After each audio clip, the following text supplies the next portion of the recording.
नहमदुहु व नस्तईनुहु व नस्तगफिरुहु व नु'मिनु बिहि व नतवक्कलु अलैहि व नऊज़ु बिल्लाहि मिन शुरूरि अंफुसिना व मिन सय्यिआति अअमालिना मन यहदिहिल्लाहु फला मुदिल्ल लहु व मन युद्लिलहु फला हादिय लहु व अशहदु अन ला इलाहा इल्लल्लाहु वहदहु ला शरीका लहु व अशहदु अन्न सय्यदना व मौलाना मुहम्मदन अब्दुहु व रसूलुहु सल्लल्लाहु तआला अलैहि व अला आलिहि व अस्हाबिहि व सल्लम तस्लीमन कसीरन कसीरा।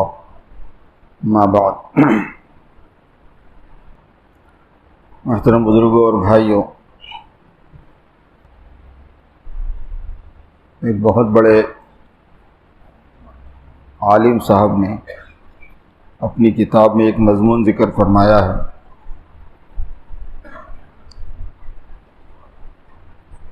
आगे चल के मैं उनका नाम भी ले दूंगा अगर याद रहा तो। वो ये है कि इंसान को जो सआदत हासिल होगी, नेकबख्ती, दो ही चीज़ें होती हैं। इंसान को या सआदत हासिल होती है या शकावत हासिल होती है, और अल्लाह के पास ये दो ही किस्में हैं इंसानों की, और कोई तीसरी किस्म नहीं है।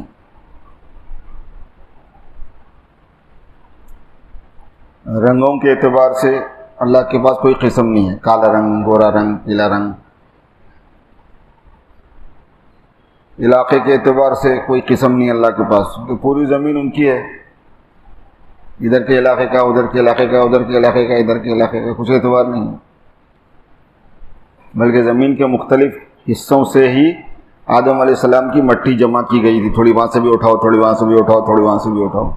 मुख्तलिफ जगहों से मट्टी उठाई गई आदम अलैहिस्सलाम का पुतला बनाने के लिए, और उसी मुख्तलिफ जगहों से मट्टी उठाने की वजह से मुख्तलिफ कलर इंसानों में आए। हदीस शरीफ में कोई गोरा है, कोई काला है, कोई मीडियम है, कोई मिक्सचर खा रहा है, न गोरे में शुमार न काले में शुमार। तो वो कोई तकसीम नहीं है अल्लाह के पास, काला होना, गोरा होना। ज़ुबान की कोई तकसीम नहीं है। अल्लाह तबारक व तआला की कुदरत की निशानी है। इलाक़ों के एतबार से अपनी बात दूसरे को समझाने के वास्ते लोगों में ज़ुबान बदल जाती है, धीरे धीरे पूरे चेंजेस आ जाते हैं, और हर थोड़ी मसाफत पे तब्दीली आ जाती है। उर्दू बोलने वालों की 50 किस्में हैं इंडिया में। यहाँ से आप 200-300 किलोमीटर जाओ, वहाँ का उर्दू का लहजा बदल जाता, और 200-300 किलोमीटर आगे जाओ, वहाँ के उर्दू का लहजा और बदल जाता।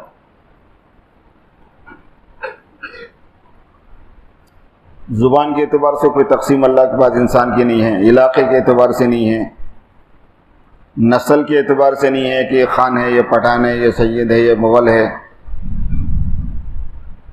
नस्ल के एतबार से कोई तकसीम अल्लाह के पास इंसानों की नहीं है। इंसानों की आपस की तकसीम है ये, और ये तारुफ के लिए है, कबीलों वाली एतबार से। ना वतन का फ़र्क है, ज़मीन भी नहीं, नस्ल भी नहीं, रंग भी नहीं, इलाका भी नहीं, ज़ुबान भी नहीं। अल्लाह के पास इंसान की दो ही किस्में हैं। इंसान या नेकबख्त होता है या बदबख्त होता है। यानी एक इंसान वो होता है जिससे अल्लाह खुश होता है, एक इंसान वो होता है जिससे अल्लाह नाराज़ होता है। बस ये दो ही किस्में हैं। जिनसे अल्लाह खुश हो जाता है उनको नेकबख्त कहते हैं, जिनसे अल्लाह नाराज़ हो जाता है उनको बदबख्त कहते हैं। बदबख्त की अरबी शकी है, नेकबख्त की अरबी सईद है। फमिनहुम शक़िय्युन व सईद। जब लोग हमारे पास आएंगे तो कुछ उसमें से शकी होंगे, कुछ उसमें से सईद होंगे।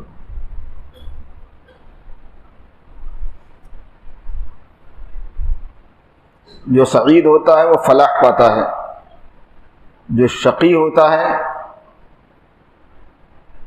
वो खसारा पाता है, नाकामी पाता है। और आखिरत में सईद नेकबख्त वो होता है जो दुनिया में हिदायत पर होता है,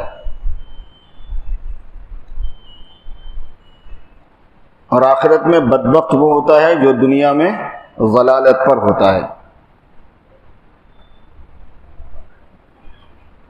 तो हिदायत से फलाह, फलाह से सआदत, कभी फलाह का लफ्ज़ पहले बोलते हैं, कभी बाद में बोलते हैं। नतीजे के एतबार से सआदत का लफ्ज़ सबसे आखिर में बोलते हैं। उलाइका अला हुदम मिन रब्बिहिम व उलाइका हुमुल मुफ्लिहून। हिदायत मिलते ही फलाह मिलती, फलाह मिलते ही सआदत मिलती। तो दुनिया में जिसको हिदायत मिलेगी उसको फलाह मिलेगा, जिसको फलाह मिलेगी वो सईद होगा। दुनिया में जिसको ज़लालत मिलेगी उसको फलाह नहीं मिलेगी, बल्कि उसको नाकामयाबी मिलेगी, उसको खसारा मिलेगा और उसको आखिरत में शकावत मिलेगी। नाम चाहे किसी का कुछ भी हो, तरतीब यही है। बाज़ मरतबा नाम कुछ होता है, काम कुछ होता है। हम में से हर एक को जो कोशिश करनी है इस दुनिया में वो ये है कि हिदायत मिल जाए, ताकि फलाह मिल जाए, ताकि सआदत मिल जाए। तो हिदायत जो मिलेगी सआदत मिलने के लिए, वो हिदायत की बुनियादें 3 हैं। एक आलिम साहब की किताब में से मैं सुना रहा हूँ आपको, बहुत बड़े आलिम हैं।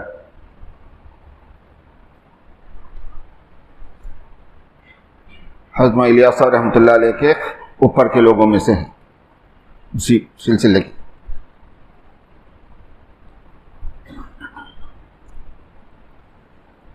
पहली चीज़ यह है कि इंसान में तहारत की सिफत आ जाना। पहली सिफत यह है कि हमारी जद्दोजहद और कोशिश, दावत और खुरूज, गश्त और तालीम के हल्के, सब काहे के लिए हैं? मरकज़ी चीज़ जो चीज़ चाहिए ना, वो पाकी आ जाने के लिए है, तहारत आ जाए। हमारे जहनों में यह है कि तहारत का मतलब है वज़ू करने आ जाना, गुस्ल करने आ जाना, इस्तिंजा करने आ जाना, इस्तिंजा के बाद पानी लेने आ जाना। ये भी तहारत है, इसमें कोई शक नहीं, तहारत ही का हिस्सा है ये भी। लेकिन इस्लाम खाली इसी तहारत पर इक्तफा नहीं करता। ये हकीकत तहारत जो है ना, वो बहुत बड़ी चीज़ होती है। हकीकत तहारत शुरू होती है तौहीद से, ईमान से, क्योंकि बेईमानी असल गंदगी है। पूरी दुनिया की सबसे बड़ी गंदगी क्या है? बेईमानी है। सबसे बड़ी नापाकी क्या है? शिर्क है। उससे बड़ी कोई नापाकी नहीं होती। सबसे बड़ी पाकी क्या है? तौहीद है। उससे बड़ी कोई पाकी नहीं होती। ये ज़ाहिरी पाकी नापाकी तो कुछ शुमार में नहीं है उसके मुकाबले में। ये पेशाब, पखाना, खून, शराब, ये भी नापाक चीज़ें हैं ना, मगर वो जो अंदर की नापाकियाँ, गंदगियाँ होती हैं, रूहानी जो गंदगियाँ होती हैं, वो बहुत बड़ी चीज़ होती है। ये कुछ शुमार में नहीं है उसके मुकाबले में। शिर्क से पाक होना ज़रूरी है। अल्लाह के पास शिर्क इतनी नापाकी है कि जब इस्लाम को अल्लाह ने क़ुव्वत अता फरमा दी तो ये ऐलान फरमा दिया, इन्नमल मुशरिकून नजस फला यक़रबुल मस्जिदल हराम बअद आमिहिम हाज़ा। मुशरिक नापाक हैं, इस साल के बाद अगले साल से बैतुल्लाह के करीब ना आएँ। अब अंदाज़ा फरमाइए अल्लाह पाक को कितनी नफ़रत होगी इस चीज़ से। अपने इलाके में आने को मना करते अल्लाह ताला उस चीज़ को।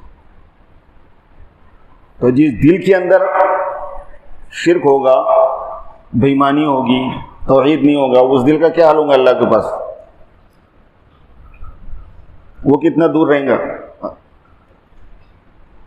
वो अल्लाह की रहमत से कितना दूर हो जाएगा? दावत की बुनियाद ये है। असल में दावत की बुनियाद है तहारत। बयान करने के अंदाज अलग अलग रहते हैं उलमा के, बुजुर्गों के। एक ये भी है, उसे होता यह है कि ज़रा जहन और खुलता बात समझने के वास्ते। सीधे अंदाज में भी अपन अपना बोल ले सकते हैं, बड़े लोगों के अंदाज में बोले तो उसमें एक नूरानियत अलग होती है थोड़ी। बात माफ़ करना, जरना बड़े रहे तो लपटना पड़ता ना, कोई बात नहीं।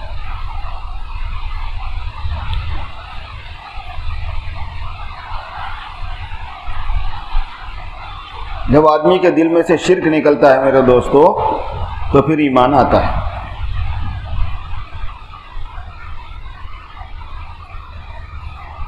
इसलिए मेहनत करके शिर्क निकालना है दिल से, और इसकी बहुत तफसीलात होती हैं। दावत में ये बात कही जाती है कि मेहनत करके बातिल की मोहब्बत निकाल देना, बातिल की अजमत निकाल देना, बातिल का ताअस्सुर निकाल देना। दिल पे मेहनत करके क्या करना है? अल्लाह का जो मासिवा है उसको बातिल कहते हैं, जो मासिवल्लाह है, जो अल्लाह का गैर है, उसको बातिल कहते हैं। अला कुल्लि शैइन मा खलल्लाह बातिलु। हुज़ूर सल्लल्लाहु अलैहि वसल्लम फरमाया कि पुराने शायरों में से सबसे बेहतरीन शायरी लबीद ने की है। लबीद एक शायर गुजरे हैं अरब के।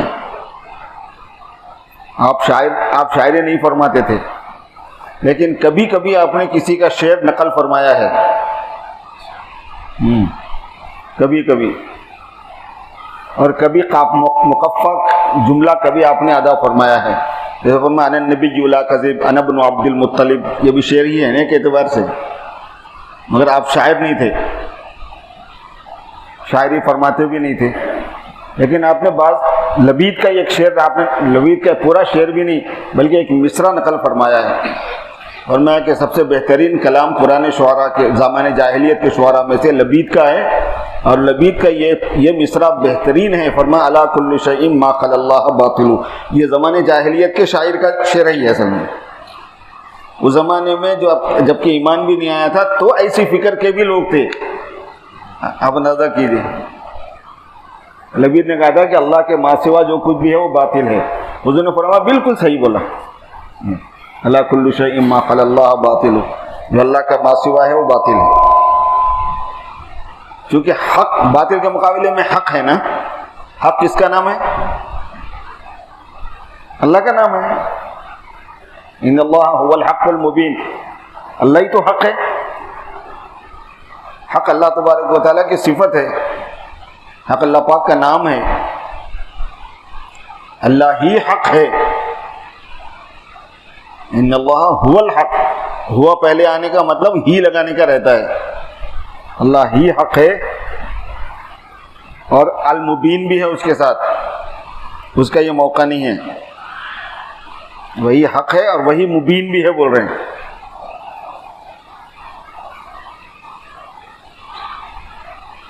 तो इसलिए अल्लाह का जो गैर है वो बातिल है। बातिल की मोहब्बत दिल में नहीं होना है। बातिल के साथ आपका ताल्लुक नहीं रहना है, वैसा नहीं है। बातिल आपके हाथ में नहीं रहना है, वैसा नहीं है। आपके कंट्रोल में रहे, आपके हाथ में रहे, आपके यूज में रहे। पैसा है इस्तेमाल करो, घर है इस्तेमाल करो, सवारी है इस्तेमाल करो। अल्लाह का गैर ही है ना भाई। उसकी मोहब्बत का क्या मतलब है? मोहब्बत का मतलब दिल में वो चीज होना और उसको सोच के मजा आना। मोहब्बत की खुसूसियत लज्जत है। अल्लाह के अलावा में मजा आना ये बातिल है, बातिल की मोहब्बत है। और अगर अपन खाली इसी पे तज्जिया कर लिए तो अंदाजा लगा लेना अपने दिलों का क्या हाल है। किसी को कुछ बोलने का नहीं रहता, मुंह दिखाने के काबिल नहीं रहते, क्योंकि अपने को अल्लाह में ही मजा नहीं आता, बाकी सब में आता। अल्लाह के जिक्र में मजा नहीं आता,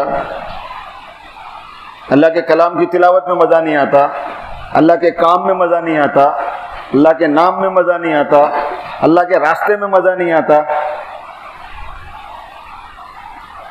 अल्लाह के लिए तकलीफ बर्दाश्त करने में मजा नहीं आता, अल्लाह के लिए खुरूज करने में मजा नहीं आता, अल्लाह के लिए पैसा लगाने में मजा नहीं आता,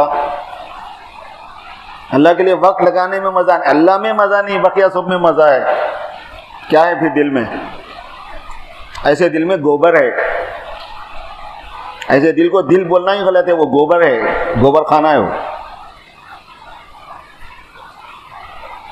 हमें निकालना है बातिल की मोहब्बत, निकल जाना। बातिल से ताल्लुक जो इंसान का होता है अल्लाह तबारक व तआला के थ्रू अगर होता है तो फिर वो पाक हो जाता है, सही हो जाता है, उसकी इजाज़त होती है शरीयत की तरफ से। और उसको इस्तेमाल करने में कोई कबाहत नहीं है, लेकिन मोहब्बत नहीं। मोहब्बत सिर्फ अल्लाह से होती है, अल्लाह के रसूल से होती है, अल्लाह के घर से होती है, अल्लाह की किताब से होती है, अल्लाह के काम से होती है, अल्लाह की बात से होती है। मोहब्बत सिर्फ अल्लाह से रिलेटेड होके होती है। माँ बाप से भी मोहब्बत इसीलिए कि अल्लाह बोले बोल के, बीवी से मोहब्बत इसलिए अल्लाह ताला फरमाए बोल के, बच्चों से मोहब्बत है अल्लाह ताला फरमाए बोल के। नहीं तो बच्चों से क्या लेना देना है? आपके काम की थोड़ी चीज़ें हो, काम की भी हो सकती, नहीं भी हो सकती। बच्चा काम भी आ सकता, नहीं भी आ सकता। कितने लोग हैं जो अपने बच्चों से परेशान हैं, तो क्या फ़ायदा हुआ उसको जन के? कोई फ़ायदा नहीं हुआ। नाखलफ बेटे जो थे वो तो दर्द सर बने, बेटियों ने सर दबाया देर तक। बेटियां सर दबाते, बेटे सर का दर्द बनते। मगर नाखलफ बेटों की बात हो रही है। नाखलफ बेटे जो थे वो तो दर्द सर बने, बेटियों ने सर दबाया देर तक। लोग बेटियों से बुरा मानते हैं, बेटियां बड़ी खिदमत कर मोहब्बत करने वाली होती हैं। खैर औलाद चाहे बेटे हों चाहे बेटियां हों, बीवी, कारोबार, बिजनेस, पैसा, फायदा भी पहुंचा सकते हैं अल्लाह ताला उनसे, नुकसान भी पहुंचा सकते हैं उनसे। एक आदमी मालदार है, एक आदमी गरीब है, आपस में बाजू बाजू में।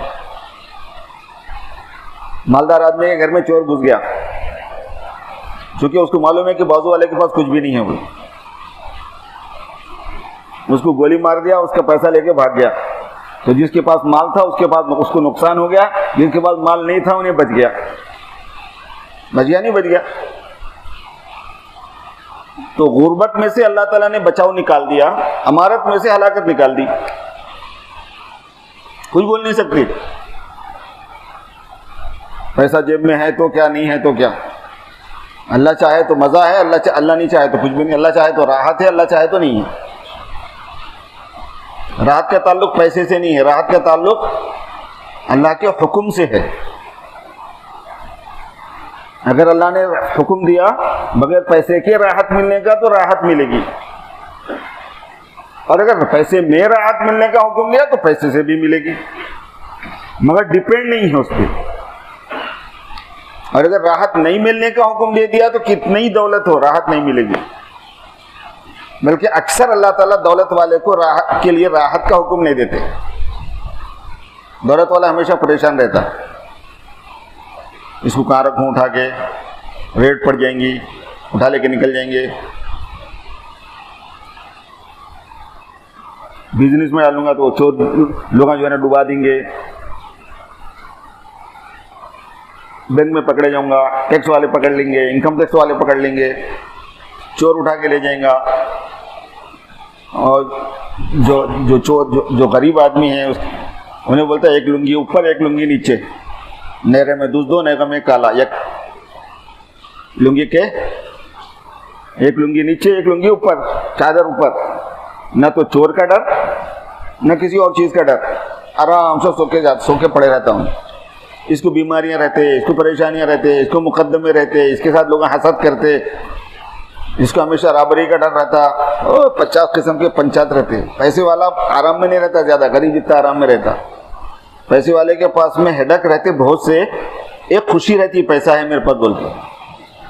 और गरीब के पास में एक सदमा रहता मेरे पास पैसा नहीं है, बल्कि बाकी सब मजे रहते उसके पास। गरीब का प्रॉब्लम क्या है? मैं गरीब हूँ, और क्या? और कुछ भी नहीं है उसका प्रॉब्लम। उसको सर में दर्द नहीं होता, उसको बुखार नहीं आता ज़्यादा, उसको दर्द नहीं होते, मजबूत आदमी रहता है, जफाकश रहता है। जिसको टांगा दर्द हो रहे हैं, उसको कमर दर्द, उसको कुछ भी नहीं होता, ना टांगा दर्द होता है ना कमर दर्द होती है। अजीब मामला अल्लाह तबारक व तआला का। कुरान में अल्लाह ने फरमाया कि हमने मूसा के सहीफ़ों में और इब्राहिम के सहीफ़ों में जो बात बताई है उसका आपको पता नहीं चला। हम लम युनब्बा बिमा फी सुहुफ़ि मूसा व इब्राहिम अल्लज़ी वफ़ा। तो उसमें क्या है, मूसा अलैहिस्सलाम के सहीफ़ों में क्या बात फरमाई गई और इब्राहिम अलैहिस्सलाम के सहीफ़ों में क्या बात फरमाई गई, सूरह नजम में तफसील उसकी मौजूद है थोड़ी सी। उसमें एक जुमला ये भी अल्लाह ने इरशाद फरमाया, क्या? व अन्नहु अगना व अकना, वही गनी करता है, वही राहत देता है। अकना का तर्जुमा मैं अराहा से कर रहा हूँ, दो तर्जुमे हैं इसके। अकना का तर्जुमा अफकरा भी है, अकना का तर्जुमा अराहा भी है। अब एक तर्जुमा उसका यह है कि वही गनी करता है, वही फ़कीर करता है, गिना और फ़क्र उसी के हाथ में है। और एक तर्जुमा यह भी है कि वही गनी करता है, वही राहत देता है, क्योंकि गनी करने के बाद राहत मिलना ज़रूरी नहीं है। गिना के बाद राहत अलग मांगनी पड़ती है अल्लाह से। वो चाहे तो गिना में राहत दें, चाहे तो फ़कीरी में राहत दें। कितने सहाबा थे जो मज़े में रहते थे, सबके पास पैसा था क्या? बल्कि उनकी ज़िंदगी में अक्सर पैसा नहीं रहा, आखिर में आया ना, जब फुतूहात हुई और जनाब कैसर और किसरा के ख़जाने सहाबा के घर कदमों में आके पड़ गए, तब उनके पास में थोड़ी दौलत आई। उससे पहले क्या था? और उनमें से अक्सर की ज़िंदगी उस वक़्त तक ख़त्म भी हो गई थी, न बाकी क्या था उनके पास। अब दिल दुनिया से इतने खट्टे हो गए थे उनके हालात में, परेशानियों उसमें, यानी अहबाब की जुदाई में, दीन की मेहनत करते करते दिल दुनिया से इतना खट्टा हो गया था कि दुनिया आई भी तो मज़ा लेने की तरफ माइल नहीं थे वो। अरे जाने क्या ले। और फिर ये कि हुजूर को पसंद नहीं था, अपने को क्या, हम क्यों पसंद करना है, सभी था, ज़्यादातर यही था। सालन, मज़े मज़े के सालन अपने दस्तरखान पे होना, उनके दस्तरखान पे 1 से 2 सालन आ गए तो गुस्सा आ जाता था उनको। और उमर रज़ी अल्लाह तआला अन्हु के साथ अब्बा आए घर को, बल्कि उनके बेटे जो है घी की रोटी बनाए, उसके साथ में गोश्त का सालन बना दी। तो बोले रोटी को घी लगा देना ये उसका सालन है। बोले फिर तू गोश्त क्यों बनाया? इतने नाराज हुए कि खाना छोड़ के उठ गए, कहने कि ये तू गलत कर। मैंने हुजूर सल्लल्लाहु अलैहि वसल्लम को नहीं देखा कभी कि 2-2 सालन एक साथ खाए हों। मैंने सिद्दीक़ अकबर को नहीं देखा कि 2-2 सालन एक साथ खाए हों। रोटी के साथ गोश्त का जोड़ था, तुम बीच में घी लेके आए, तो जब घी लगा दिए तो सालन हो गया उसका। जब सालन हो गया तो फिर गोश्त क्यों बनाया? नहीं अब्बा आपके लिए ना, मेरे लिए नहीं थे, तू लाया कैसा? बोल के दस्तरखान पर से उठ गए खाना छोड़ के, और खाए नहीं आइंदा नहीं करूंगा, मिन्नत माफ़ी तलाफ़ी करने के बावजूद। मगर मज़े में थे वो लोग। राहत अलग चीज़ है मेरे दोस्तों। हज़रत सहाबा के पास सामान था भी नहीं, और था तो उन्होंने लिया, रखा भी नहीं अपने पास, और आया तो उन्होंने उसके साथ उसको केयर नहीं किया, मगर मज़े में थे। तो अब ताला शानहू का मामला अल्लाह, तो ये है मेरे दोस्तों के अशिया के साथ में, चीज़ों के साथ में, बातिल के साथ में ना मोहब्बत होना है, ना उसकी अज़मत दिल में होना है, ना उसका तासुर होना है। हमारे दिल में बातिल की मोहब्बत भी है, हमारे दिल में बातिल की अज़मत भी है, हमारे दिल में बातिल का तासुर भी है। इसको निकालने की मेहनत करना है, क्योंकि ये बातिल की मोहब्बत और अज़मत और तासुर ये गंदगी है, ये नजासत है, ये पेशाब पखाने से ज्यादा गंदी नजासत है। ये क्योंकि कोई आदमी गोबर लेके लीप लिया तो उतना गंदा नहीं है, जिसके दिल में अगर ये है तो उन्हें उतना गंदा है। अब अपन कितने गंदे हैं अंदाजा लगा लो। यूं इतर लोग लेके, थुप लेके, नहा लेके, धो लेके, कपड़े उपड़े साफ पहन लेके लोगों के सामने शान करने आता, मगर वहां सब निकल जाने वाला है। वहां सब यौम तुबला सरायर, अल्लाह ताला फरमा रहे हैं कि हमारे पास जब लोग आएंगे हम अंदर का बाहर लाएंगे, भेद खोल दिया जाएगा। उस दिन भेद खोल दिए जाएंगे। अफला यालमु इज़ा बु'थिरा मा फिल क़ुबूर व हुस्सिला मा फिस सुदूर, क्या लोगों को ये बात मालूम नहीं है कि जब खबरों से निकाला जाएगा तो जो सीनों में इंसानों के है वो निकाला जाएगा।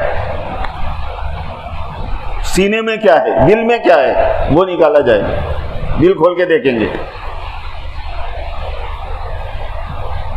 किसकी मोहब्बत है, किसकी अज़मत है, किसका तासुर है, किसका ईमान है, ये देखा जाने वाला है। बस मरने से पहले पहले मेरे दोस्तों ये काम करने का है अपने। तो एक बात यह है कि दिल ये तहारत हासिल होने का है अपने। नजासत क्या है? शिर्क है, मासी वल्लाह का ताल्लुक है। शिर्क की सारी किस्में नजासत हैं और तौहीद की सारी किस्में पाकी हैं, चाहे ज़ाती हो, चाहे सिफाती हो, चाहे अफ़ाली हो, चाहे आसारी हो, बहुत होती है किस्में तौहीद की। ये 4 बल्कि ही नहीं हैं, और भी होती हैं। इसलिए बोलते तौहीद का कमाल हासिल करना है और अल्लाह से वही मांगना है रातों में कि अल्लाह दुनिया को जो आप दे रहे लेकिन मेरे को तो आप ईमान दे दो और दुनिया भी दे दो, आराम ताकि रह जाए, थोड़ा सा बगैर मोहब्बत के दे दो।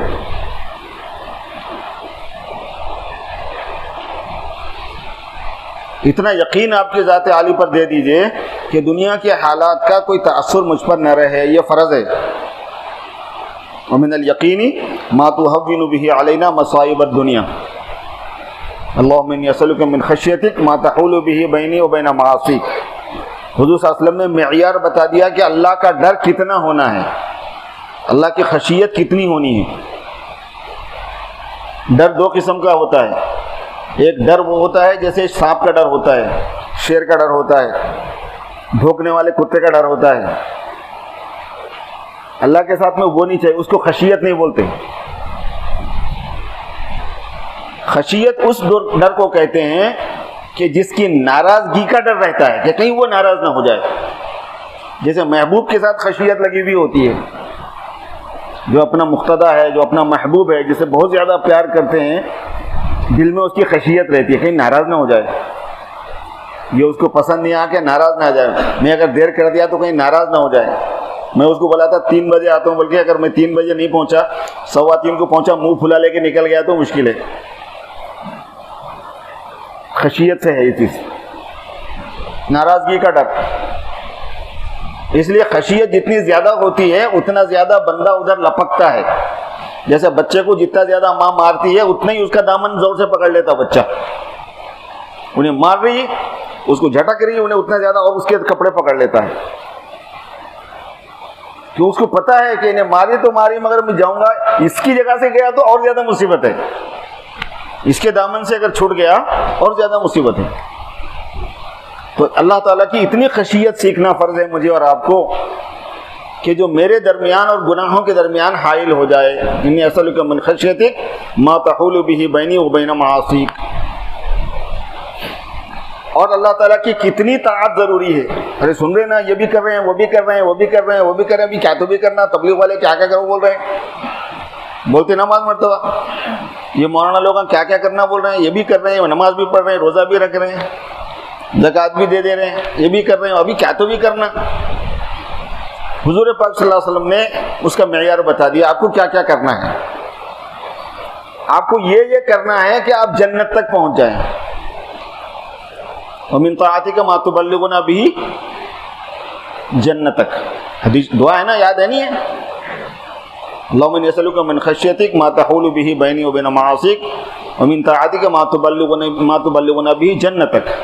इतनी ताअत की जन्नत मिल जाए, वहां तक वो तक करना है आपको, मुझे भी वहां तक ताअत करना है। कितनी ताअत करना है? जन्नत मिले तक करना है। और हुजूर ने फरमाया कि जन्नत कोई सस्ती चीज नहीं है। अला इन्ना सिलअतल्लाहि गालिया, अल्लाह का सौदा बहुत महंगा है। गालिया कहते हैं महंगे को। फरमाया कि अल्लाह ताला का जो सौदा है, जिसको तुमको खरीदने को कहा गया है, वो जन्नत है। अला इन्ना सिलअतल्लाहिल जन्नह। इसलिए अगर उसको लेने के वास्ते तुम देर से भी गए तो छूट जाने का डर रहता है। बाज़ वक़्त मंडियों में जो है ना, बात चीज़ें ऐसी रहती कि अगर आपको होना है तो जल्दी आना पड़ता है। गोश्त की दुकान पे आपको गुर्दे कलेजी लेने जाने का है, 10 बजे तक है तो मिलता कैसा?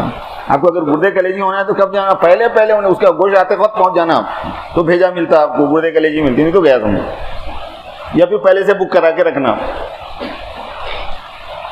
इसको हुजूर ने फरमाया मन खाफा अदलजा वमन अदलजा बलगल मंजिल अला इन्ना सिलअतल्लाहि गालिया अला इन्ना सिलअतल्लाहिल जन्नह। जो डरता है वो रात से चलता है, जो रात से चलता है वो वक्त में पहुंचता है। और सुन लो इस बात को कि अल्लाह ताला का सौदा बहुत महंगा है, और सुन लो इस बात को कि अल्लाह का सौदा जन्नत है। अगर तुम्हें जन्नत चाहिए तो सुस्ती से मिलने वाली चीज़ नहीं होती वो, देर करके मिलने वाली चीज़ नहीं होती वो, केयरलेस होके लेने वाली चीज़ नहीं होती वो। उसके लिए तो भाग दौड़ चाहिए, जद्दोजहद चाहिए, इस्तिकामत चाहिए, मेहनत चाहिए, पसीना बहाना चाहिए, तकलीफ बर्दाश्त करना चाहिए। तो इतनी ताअत अल्लाह ताला की फ़र्ज़ है हमारे ज़िम्मे जो जिससे हम जन्नत तक पहुँच जाएं। अगर आप पहुँच गए हैं जन्नत तक तो आपको ज़रूरत नहीं है, नहीं पहुँचे हैं तो फिर करो, और जब तक मरे नहीं उस वक्त तक पहुँचते ही नहीं अपन। इसीलिए फरमा वाबुद रब्बक हत्ता यातियकल यकीन, वहीं उसके बाद ही पता चलेगा। वो भी पहले से कोई गारंटी नहीं है क्या है क्या नहीं, सही हुआ नहीं हुआ काम। इसलिए जो ईमान वाले लोग हैं वो नेक अमल करके डरते हैं, कर तो दिए मगर पता नहीं सही हुआ नहीं हुआ, काबिल कबूल हुआ नहीं हुआ, कोई गड़बड़ तो नहीं रह गई, इसमें कोई कमी तो नहीं रह गई। काम नहीं करके तसल्ली रखना तो ये ईमान वाले की शान ही नहीं है। काम नहीं करके तसल्ली रखना ये ईमान वाले की शान नहीं है। काम करके डरना ये ईमान वाले की शान है। कुरान पाक में है ये।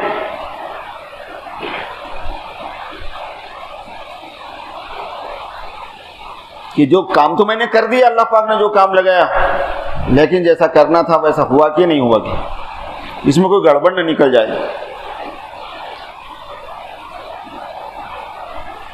इसीलिए गश्त से वापसी में क्या करना, इस्तिग़फ़ार करना। बोलते नहीं बोलते, वही है वो। नमाज के ख़त्म पे क्या करना है, इस्तिग़फ़ार करना है। क्या है वो, वही है। अल्लाहुम्मा इन्नी ज़लमतु नफ़्सी ज़ुल्मन कसीरा, या अल्लाह मैं नमाज पढ़ने को तो मैं पढ़ लिया मगर मैं तो अपने ऊपर जुल्म ही करा, मैं माफ़ी चाहता हूँ आपसे।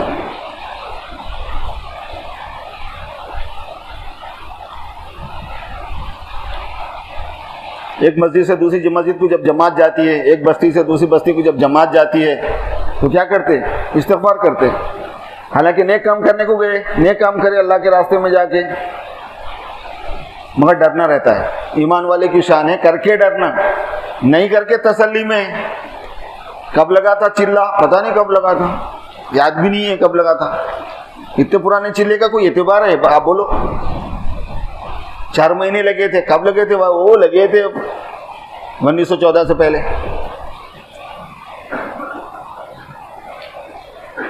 ऐसा नहीं है मेरे दोस्तों। नेकी कर दरिया में डाल, जो कर दिए वो तो दरिया में फेंको। भूल गए तो ये काम आने वाली चीज है, वो याद रहा तो कभी भी अपन उसका सत्यानाशा कर लेते। याद रह गया तो सत्यानाशा हो जाता। उलमा ने, इमाम गजाली रहमतुल्लाह ने लिखा है कि कोई आदमी अच्छे इखलास से, बहुत खुलूस से हज करके आया, जहन में भी नहीं रहा उसके, 8 महीने के बाद 6 महीने के बाद में अपने दोस्त से मुलाकात हुई और उसके सामने शान बगाड़ते हुए बोल दिया, अब की मर्तबा भी हज को गया था, पहले भी गया था, अब की मर्तबा भी गया था। बोले चले गया, बोले हज का सवाब चलेगा उसको। इमाम गजाली ने लिखा है। अपने को तो अपन याद रखना मुसीबत है, क्योंकि याद रख लेके बगाड़ लेते अपन, अब बगाड़ने के बाद में खराब हो जाता है। दाल बगाड़े तो अच्छी हो जाती है, मगर अपने अमल को अपन बगाड़ लिए तो खराब हो जाता। अमल करके बगाड़ना नहीं है। भूल गए तो ये अच्छा है। अपन चिल्ला लगा था साहब, कब लगा था कि क्या है कि मगर अब नकद लिखो। 4 महीने लगे थे साहब, पता नहीं कब लगे थे, कैसे लगे थे, क्या है उसका असर। 4 महीने का असर 4 दिन नहीं रह रहा आजकल। हालात ऐसे चल रहे हैं ईमान के। क़यामत के करीब फितनों का ज़माना होने की वजह से हुज़ूर ने फरमाया कि आदमी सुबह में ईमान में होगा और शाम में काफिर कुफ्र में होगा, और शाम में ईमान में होगा और सुबह में कुफ्र में होगा। हम उस दौर से गुजर रहे हैं, उन हालात में हम हैं कि युस्बिहु मुमिना व युमसी काफिरा, युमसी मुमिना व युस्बिहु काफिरा। एक ऐसा वक्त आएगा ईमान वालों पर कि शाम होगी ईमान की हालत में और सुबह होगी कुफ्र की हालत में, और शाम होगी कुफ्र की हालत में और सुबह होगी ईमान की हालत में। उस दौर में हम गुजर रहे हैं। उस दौर में हमारे 4 महीने का तासुर कितना रहता है। इसलिए मेरे दोस्तों, काम करने वाले साथियों को इस बात को तय करना है कि जो अल्लाह ने तौफीक दी वो उनकी मेहरबानी है, शुक्रिया है। बहुत खुशी की बात है कि अल्लाह ने 4 चिल्ला भी लगवा दिया, अल्लाह ने 4 महीने भी लगवा दिए। बहुत खुशी की बात है कि अल्लाह ताला शानू ने गश्त की भी तौफीक दी, तौफीक दे रहे हैं। तालीम की भी तौफीक हो रही है, घर की तालीम की भी हो रही है, मस्जिद की तालीम की भी हो रही है, मशवरे की भी हो रही है, बैठ भी रहे हैं, जमातों की नुसरत भी हो रही है। लेकिन हर आने वाले दिन में उसका कंटिन्यू होना ज़रूरी है। इस्लाम ने तो हमें जो सबक दिया है मेरे दोस्तों वो ये है कि अगर आप मगरिब की नमाज पढ़ने के बाद ईशा की नमाज पढ़ रहे हैं, 1 घंटे का 1.5 घंटे का ही फ़र्क है ना, उसमें फिर हिदायत की दुआ करो। इहदिना सिरातल मुस्तकीम है ना, सूरह फातिहा पढ़ना है, मगरिब में पढ़े नहीं पढ़े, फिर ईशा में पढ़ने का है। अरे हिदायत पे है तभी तो उन्हें मगरिब पढ़ा, हिदायत पे है मगरिब पढ़ा, क्या गारंटी है कि ईशा पढ़ेगा? और क्या गारंटी है ईशा पढ़ेगा तो फजर भी पढ़ेगा? और आज अगर उसने काम किया है तो कल भी करेगा। और अगर नमाज पढ़ने की हिदायत उसको मिली है तो वो रोजा भी रखेगा। और अगर नमाज रोजे की हिदायत मिली है तो वो सुन्नत पर भी चलेगा। क्या गारंटी है? और अगर नमाज रोजे की भी होगी, हिदायत सुन्नत की भी होगी, तो क्या गारंटी है कि बीवी बच्चों के साथ अच्छा रहेगा, माँ बाप के साथ अच्छा रहेगा? ये सब चीजें अच्छी भी रही है तो इसकी क्या गारंटी है कि कारोबार में सही रहेगा, झूठ नहीं बोलेगा, धोखा नहीं देगा? हिदायत की हर वक्त जरूरत क्यों है? आइंदा का नहीं मालूम कुछ भी, तो हमें 4 महीने की जरूरत कैसे होगी अंदाजा कीजिए। हमारा तो लग गए थे भाई, लग गए थे, बहुत अच्छी बात है, मुबारकबाद है आपको, मगर अब चाहिए फिर। इसलिए हजरत जी क्या फरमा रहे हैं, हर साल 4 महीने की तरतीब बनाओ। अब हर साल 4 महीने को अपने ऊपर ऐसा कर लेने का है, करना ही करना है भैया। इतनी सहूलत हो गई है कि एक साथ अगर नहीं हुआ तो पीसेस में कर लो, मतलब एक 40 दिन जाके आ गए, फिर जोरू के बाद 15-20 दिन रह गए, फिर 40 दिन चले गए, फिर जोरू के बाद 15-20 दिन रह गए, फिर 40 दिन चले, ऐसा भी तोड़ तोड़ के कर लिए भी तो मकबूल है ना, कबूल कर ले रहे ना भाई। हमारे हैदराबाद के कई साथियों को मैं देखा, अभी तुम्हारे हाफिज पेट का सलीम बोला मेरे को, मैं तीसरे चिल्ले में जा रहा हूँ। अरे मौला जब से यहीं था ना तो तेरे 4 महीने का नहीं, आजकल चल रहा बोले, अलग अलग चिल्ला कर लिए तो भी 4 महीने शुमार हो जा रहे हैं, साल के 4 महीने हो जा रहे हैं। बहुत अच्छी बात है, 4 महीने होना है मेरे दोस्तों हर साल। क्यों? ताकि अल्लाह के गैर का तासुर निकल जाए, ना गैर से लालच रहना, कुछ उम्मीद रहना, ना गैर से रौब रहना। अल्लाह के गैर का रौब नहीं रहना है, कोई डर नहीं। अल्लाह का गैर कुछ नहीं कर सकता। अल्लाह का गैर उसी वक्त तक हमको कुछ कर सकता है जब तक अल्लाह ताला उसको करने दे रहे हैं, जब तक अल्लाह मियाँ उसको करने दे रहे हैं। जिस दिन अल्लाह ताला उसको करने नहीं देंगे, उन्हें करेंगे फिर भी, तो हमें वो टाइम लाना है कि उन्होंने फैसला करना है कि मैं इसके साथ कुछ बुरा करने नहीं दूंगा किसी को।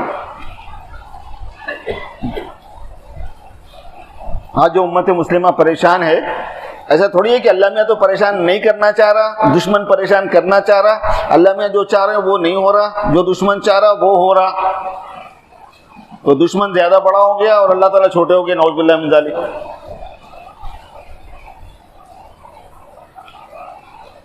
ऐसी बात नहीं है मेरे दोस्त,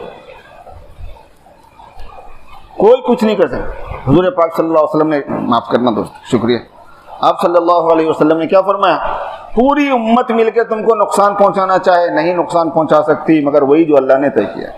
और पूरी इंसानियत मिलकर तुमको नफा पहुंचाना चाहे नहीं नफा पहुंचा सकते मगर वही जो अल्लाह ने तय कर दिया। दुश्मन आ जाए, दुश्मन का घेरा हो जाए, दुश्मन परेशान करने पे तुला हुआ है, दुश्मन ने स्कीमें शुरू कर दी हैं, दुश्मन हर रोज एक नया आइटम सामने लाता है, एक नई चीज लोगों के, कुछ भी कर लेते रहो। अल्लाह ने दिखा दिया फिरौन को, दुश्मनी करे तो क्या होता, तू मेरे मूसा के साथ दुश्मनी करके क्या कर लेता, उसको जीना हराम करता, तू तेरे घर में पाल के बताता। फिरौन ने तय किया था मूसा को जीना हराम कर दूंगा, उसको जीने नहीं दूंगा दुनिया में। अल्लाह ने कहा दुनिया मेरी है तेरी है, आसमान जमीन मेरा है तेरा है, तू दुश्मन मूसा को पालने नहीं देता, मैं मूसा को पाल के दिखाता हूँ और इधर उधर नहीं पाल के दिखाता, तेरे घर में पाल के दिखाता हूँ, तेरे से पालने लगा देता हूँ, हिफाजत भी तेरे जिम्मे लगा देता हूँ। दुश्मन के जिम्मे हिफाजत लगा दी, दुश्मन से पलवा दिया और दुश्मन के पास ऐसा खिला पिला के मोटा कर दिए, एक फाइट में एक आदमी मर गया, फवक़ज़हु मूसा फ़क़ज़ा अलैहि, मूसा अलैहिस्सलाम ने मारा, मुक्का मरी गया। आखिर बनाए होंगे ना, गोले वोले खूब बनाए थे होंगे, तभी तो। पैगंबर बहुत मजबूत होते हैं, बहुत सेहतमंद होते हैं। और वैसे तो वो तो वहाँ थे ही नाज नखरों के अंदर, शाही महल के अंदर थे। दुश्मन की निगाह को मजबूर किया प्यार करने पर। हालांकि दुश्मन देख के कितना ज्यादा नफरत करता है, असल भड़कता उन्हें देख के ही है। बचना क्यों चाहता है? दुश्मन देखे नहीं बल्कि बचना क्यों चाहता आदमी? नहीं, दुश्मन अगर देख लिया तो भड़क जाएगा बोल। अल्लाह ताला ने मूसा अलैहिस्सलाम को देखने के साथ मोहब्बत डाल दी उसके दिल। फिरौन ने देखा मूसा अलैहिस्सलाम को और फिरौन के दिल में मोहब्बत आ गई। वालक़ैतु अलैका महब्बतम मिन्नी। मोहब्बत आने के बाद क्या रहता? मोहब्बत हुब्बुका शय्यु'मी व युसिम। किसी शय की मोहब्बत तुमको अंधा बहरा बना देती है। ये बातिल की मोहब्बत नहीं होना, बल्कि भी इसीलिए बोलते हैं कि उसकी मोहब्बत घुस जाने के बाद में फिर नहीं होता काम।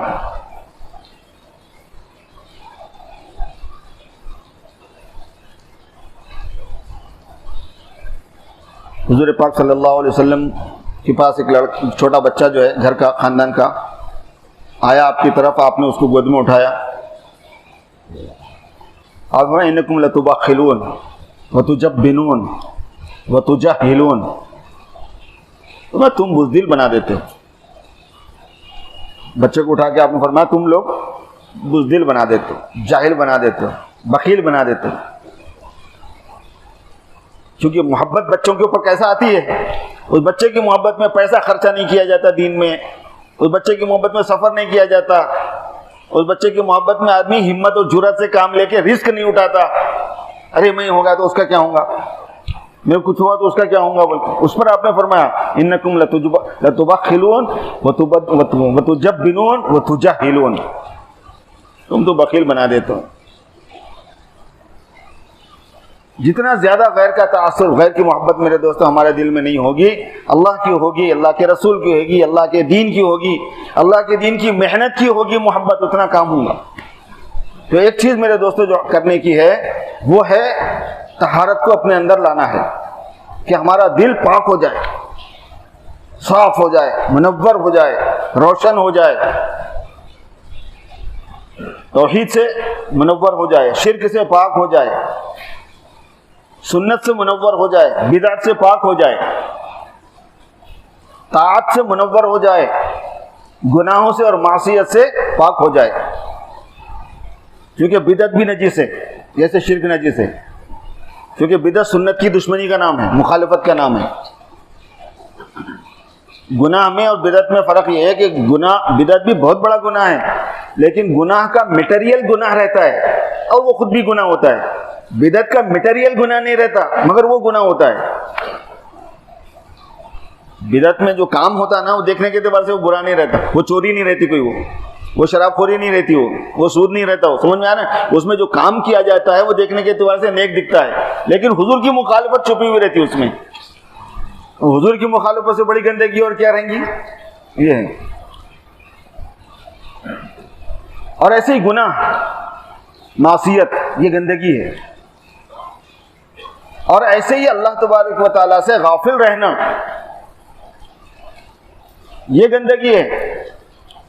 गफलत से दिल को पाक करना है। और ये मतलब है इस बात का कि हमको अल्लाह ताला के रास्ते में निकलकर जिक्र सीखना है। इल्म और जिक्र का जो नंबर है ना, उसमें मुज़ाकरा ही नहीं है आजकल। जिस चीज़ का मुज़ाकरा करोगे वो चीज़ जिंदा रहेगी। नमाज का मुज़ाकरा करते हो, माशाल्लाह तबलीग वाले कितने नमाज के पाबंद रहते, बड़े बड़े मौलविया नहीं रहते उतने पाबंद, ये तो तबलीग वाला पाबंद रहता माशाल्लाह। क्यों? रोजाना मुज़ाकरा होता उसका। अरे यहाँ जमात छूट गई, वहाँ चलो, वहाँ जमात छूट गई, वहाँ चलो। मौलाना लोगों को देखे कभी आप ऐसा करते हुए? नहीं करता हूँ। रोजाना वहाँ पर मुज़ाकरा नहीं है। मुज़ाकरे से चीज जिंदा रहती है। अब जिक्र का मुज़ाकरा ही नहीं है, इल्म का मुज़ाकरा नहीं है, माशरत का और अखलाक का मुज़ाकरा नहीं है। असल में थोड़ी ईमान की बात करने का रहता, उसके बाद थोड़ी नमाज की बात करने का रहता, उसके बाद टाइम ही नहीं रहता अपने पास।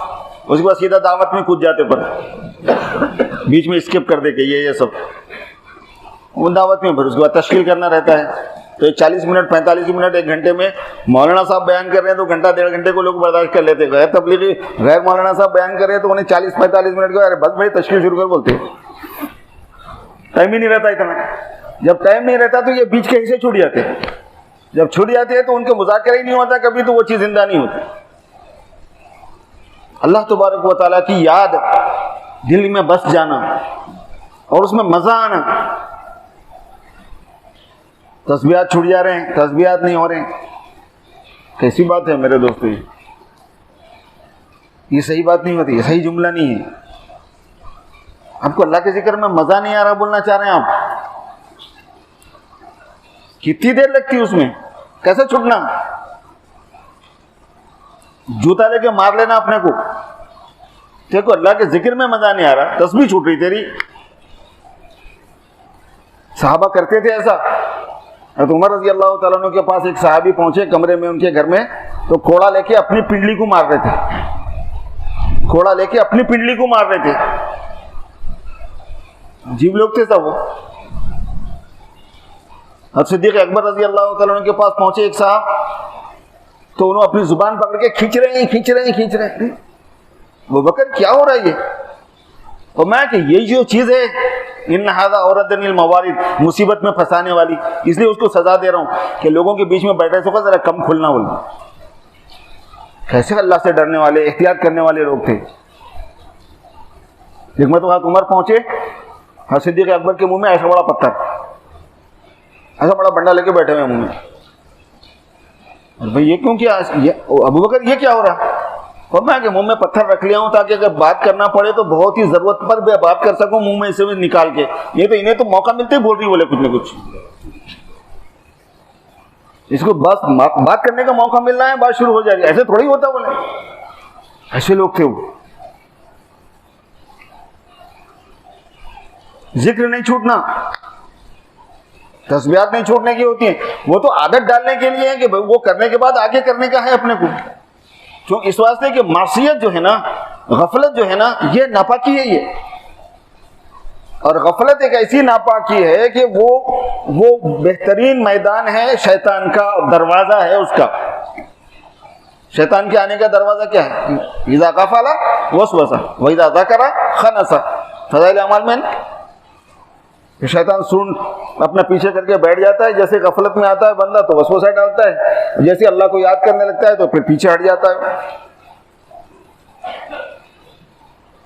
उसके साथ साथ ये तहारत का भी पूरा एहतिमाम हो रहा, लब बनाने का, मुंह नाप बनाने का, बगल के बाल बनाने का, गंदगी नहीं रखने का, नाखून काटने का,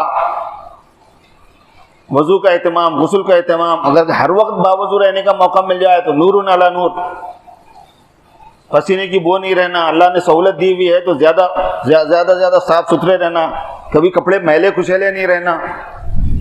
हुजूर पाक सल्लल्लाहु अलैहि वसल्लम सादा पहनते थे, मैले कुचैले नहीं पहनते थे कभी। आपके कपड़े मैले नहीं रहते थे, कभी आपके कपड़ों पर मैल नहीं देखा गया है। और इतने नफीस तबीयत के थे आप कि जिस अमामे को बांधते थे उसको तेल नहीं लगना बोल के उसके नीचे एक कपड़ा रखते थे ताकि सर का तेल वो कपड़े को लगे, अमामे को न लगे। हमारे अमामों का तो हाल ये है कि उसको खिकरे तो उसकी खिपलियां निकलते। साफ रहना टोपी, साफ रहना अमामा, साफ रहना कपड़े, क्योंकि पाकी से है उसका ताल्लुक। अल्लाह को पाकी पसंद है, साफ सुथरा नफीस ना आदमी रहने की कोशिश करना है। अल्लाह के रास्ते की मेहनत का गलबा बाद मरतबा ऐसा रहता है कि हम जितना टेढ़े बिंगे और जितना ज़्यादा कसम पुरसी के आलम में रहे, खराब गंदे रहे तो अच्छा है समझते हैं। खराब गंदे अल्लाह को पसंद नहीं। एक डॉक्टर साहब जो है गश्त में ले गए, ले जा रहे थे, और यहाँ की बात नहीं बोल रहा हूँ मैं, शिकागो की बात बोल रहा हूँ। हजरत कुछ नसीहत कीजिए। मैं बोला सबसे पहली नसीहत ये है कि ये गाड़ी धुलाइए। आप देख रहे हैं आप इसका हाल, इस कदर गंदी गाड़ी यहाँ किसी की गाड़ी नहीं देखा मैं, उतनी गंदी। इधर बच्चे चॉकलेट गिराए हुए हैं, उधर जनाब कचरा पड़ा हुआ है, उधर बिस्किट का कागज पड़ा हुआ है, मैला है, जूतों का मट्टी उसमें लगी हुई है। अरे मैंने कहा यार ये क्या की तबलीग है भाई, ये तबलीग ऐसा थोड़ी सिखाया हमको, सफाई है। खैर मैं तो हज़रत शाह इस्माइल शहीद रहमतुल्लाह अलैह की बातें सुना रहा था आपको। हज़रत ने फरमाया कि सबसे पहली चीज़ पाकी है। पूरा निज़ाम इस्लाम के अंदर आप गौर करेंगे आपको तो पाकी मिलेगी, अमाल के अंदर पाकी मिलेगी, गुनाहों से पाकी का ही निज़ाम है। ये करो तो गुनाह माफ़ होते, वो गुनाह करे तो वो माफ़ होते, वो करे तो गुनाह माफ़ होते। गुनाह माफ़ होना क्या है? पाकी तो है। ये पूरा मगफिरत का पूरा निज़ाम पाकी का ही निज़ाम है। गुनाह करने से आदमी नापाक हो जाता है, जब अल्लाह माफ़ कर देते हैं तो पाक हो जाता है।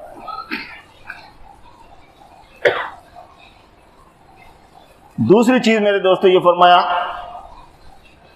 कि अल्लाह ताला की तरफ रुजू और तवज्जो, यानी दुआ का एहतमाम। दूसरी चीज़ ये है कि दुआ, अल्लाह तबारक व तआला खतीरतुल कुद्स की तरफ सारे फरिश्ते जो है ना, बड़े बड़े जितनी किस्में फरिश्तों की हैं, हज़ारों किस्में हैं उनकी, हज़ारों फरिश्ते नहीं हैं। फरिश्तों की तो तादाद और उनकी गिनती मुझे अपने बस में नहीं है, किस्में ही बहुत सी हैं उनकी। वो सारे के सारे अल्लाह तबारक व तआला के सामने हाथ फैलाए हुए हैं। हामिलाने अर्श अल्लाह ताला के सामने हाथ फैलाए हुए हैं। अल्लज़ीना यहमिलूनल अर्श व मन हवलहु युसब्बिहूना बिहम्दि रब्बिहिम व यस्तगफिरूना लिल्लज़ीना आमनू रब्बना वसिअता कुल्ला शैइन रहमतन व इल्मा फग़फिर लिल्लज़ीना ताबू वत्तबअू सबीलक वक़िहिम अज़ाबल जहीम रब्बना वअदखिलहुम जन्नाति अदन अल्लती वअदतहुम व मन सलह मिन आबाइहिम व अज़वाजिहिम, ठीक है, वज़ुर्रिय्यातिहिम इन्नका अंतल अज़ीज़ुल हकीम वक़िहिमुस सय्यिआत व मन तक़ि सय्यिआत यौमइज़िन फ़क़द रहिमता व ज़ालिका हुवल फ़ौज़ुल अज़ीम। ये फरिश्तों की दुआ का ही बयान है। हामिलीन अर्श किस में मशगूल हैं उसको बयान फरमा रहे हैं अल्लाह तबारक व तआला। जितनी कुदसी मखलूक है, आसमानी मखलूक है, मलाइका की मखलूक है, जो जितना ज़्यादा अल्लाह तबारक व तआला के करीब है वो उतना ज़्यादा अल्लाह तबारक व तआला की रहमत का भिखारी बन के हाथ फैलाया हुआ है। इसलिए दूसरी चीज़ है दुआ की ताकत बढ़ाना, दुआ में मशगूल होना, मांगना अल्लाह तबारक, हर छोटी बड़ी हाजत अल्लाह से मांगने की आदत डालना। जिसको अल्लाह तबारक, हुजूर ने फरमाया कि जिसको दुआ के लिए रास्ता खुल गया उसके लिए खैर का दरवाज़ा खुल गया। बाद लोग बोलते हैं दुआ क्या करने का है, बोले मालूम ही उनको सब जो किस्मत में है वही होता। अरे भाई दुआ इबादत है, अल्लाह को दुआ पसंद है। लंबी लंबी दुआ करना, अपने से दुआ कराए तो अपन बहुत लंबी दुआ करते। दुआ करने वाला आदमी कैसा है जब मालूम होता है जब उन्हें खुद दुआ करता है। अस्सलाम वालेकुम, चलो अगर इज्तिमा हो रहा है दुआ पढ़ना, 15 मिनट निकल गए, 20 मिनट निकल गए, 25 मिनट निकल गए, अभी दुआ खत्म ही नहीं हो रही हज़रत की। ये मतलब थोड़ा ही है। मौलाना इमरान खान साहब रहमतुल्लाह अलैह जो है भोपाल के बड़े जिम्मेदारों में से थे और ज़रा तबलीग वालों को चुमटते भी बहुत थे। उन्होंने खुद भी तबलीगी थे, पक्के सरपरस्त थे वहाँ के, लेकिन तबलीग वालों से चुमटियाँ बहुत लेते थे। यहाँ हैदराबाद आए हुए थे, मल्लेपल्ली में बयान था उनका, तो उस पर हम लोगों, मैं भी था उसमें शरीक था, बयान में बोल रहे थे कि तुम लोगों को दुआ करो बोले तो तुम लोग 40-45 मिनट निकाल देते बोले। शायद 40-45 मिनट मुख्तसर दुआ जिसकी होती उन्हें करना 40-45 मिनट बोले। फिर उसके बाद में फरमाया मैंने अपनी आंखों से हज़रत मौलाना यूसुफ साहब रहमतुल्लाह अलैह को 3-3 घंटे दुआ करते हुए देखा है, इसलिए मजमे में वो 40 मिनट दुआ करते थे। और मैं जो आदमी तन्हाई में 3 घंटे अल्लाह के सामने हाथ फैला के बैठता है वो मजमे में 40-45 मिनट तो लगा ही देगा दुआ में, बोलते थे। उनकी वो मुख्तसर दुआ होती थी जो हमारी बहुत लंबी समझते हम लोग, और हमारी असल दुआ वो होता है। असल में हम दुआ करते ही कहाँ हैं, हम तो अल्लाह माफ़ करे। एक चीज़ ये है जो हज़रत ने फरमाई, आप बोले होंगे कि मैं आप इसको दावत वाली अपना बयान चल रहा, मैं उस पर क्यों नहीं, मैं उस पर ही हूँ। अपन दावत की बात कर रहे हैं, लेकिन जरा थोड़ा सा शेप बदला हुआ है बात का। तीसरी चीज़ मेरे दोस्तों जो असल तश्कील की है, उधर मैं आ जाता हूँ। हज़रत ने फरमाया तीसरी चीज़ है कि मुसलमानों का बहैसियत मजमूई पूरे निज़ाम आलम पर नज़र रखना और उसमें हिस्सा लेना। असल शहादत की चाबी है ये, बहैसियत मजमूई पूरे उम्मत मुस्लिमा की जिम्मेदारी को समझना। ये है तीसरी सआदत की कलीद। पूरे आलम के मुसलमानों को नज़्म आलम, नज़्म इज्तिमाई हम जिम्मेदार हैं। हुज़ूर पाक सल्लल्लाहु अलैहि वसल्लम खातिमुन नबिय्यीन हैं, आप आलमी नबी हैं, आप क़यामत तक के लिए हैं, आप इला काफ़तिल खल्क़ मबूस हुए हैं, पूरी मखलूक की तरफ मबूस हुए हैं। रसूलुस सकलैन हैं, आप जिन्नात की तरफ भी हैं और इंसानों की तरफ भी हैं। सारे जिन्नात भी हुज़ूर पाक सल्लल्लाहु अलैहि वसल्लम के मदऊ हैं। इसमें तकलीफ रहती है, इसमें ज़रा सा ऐसा चलते रहता है मामला।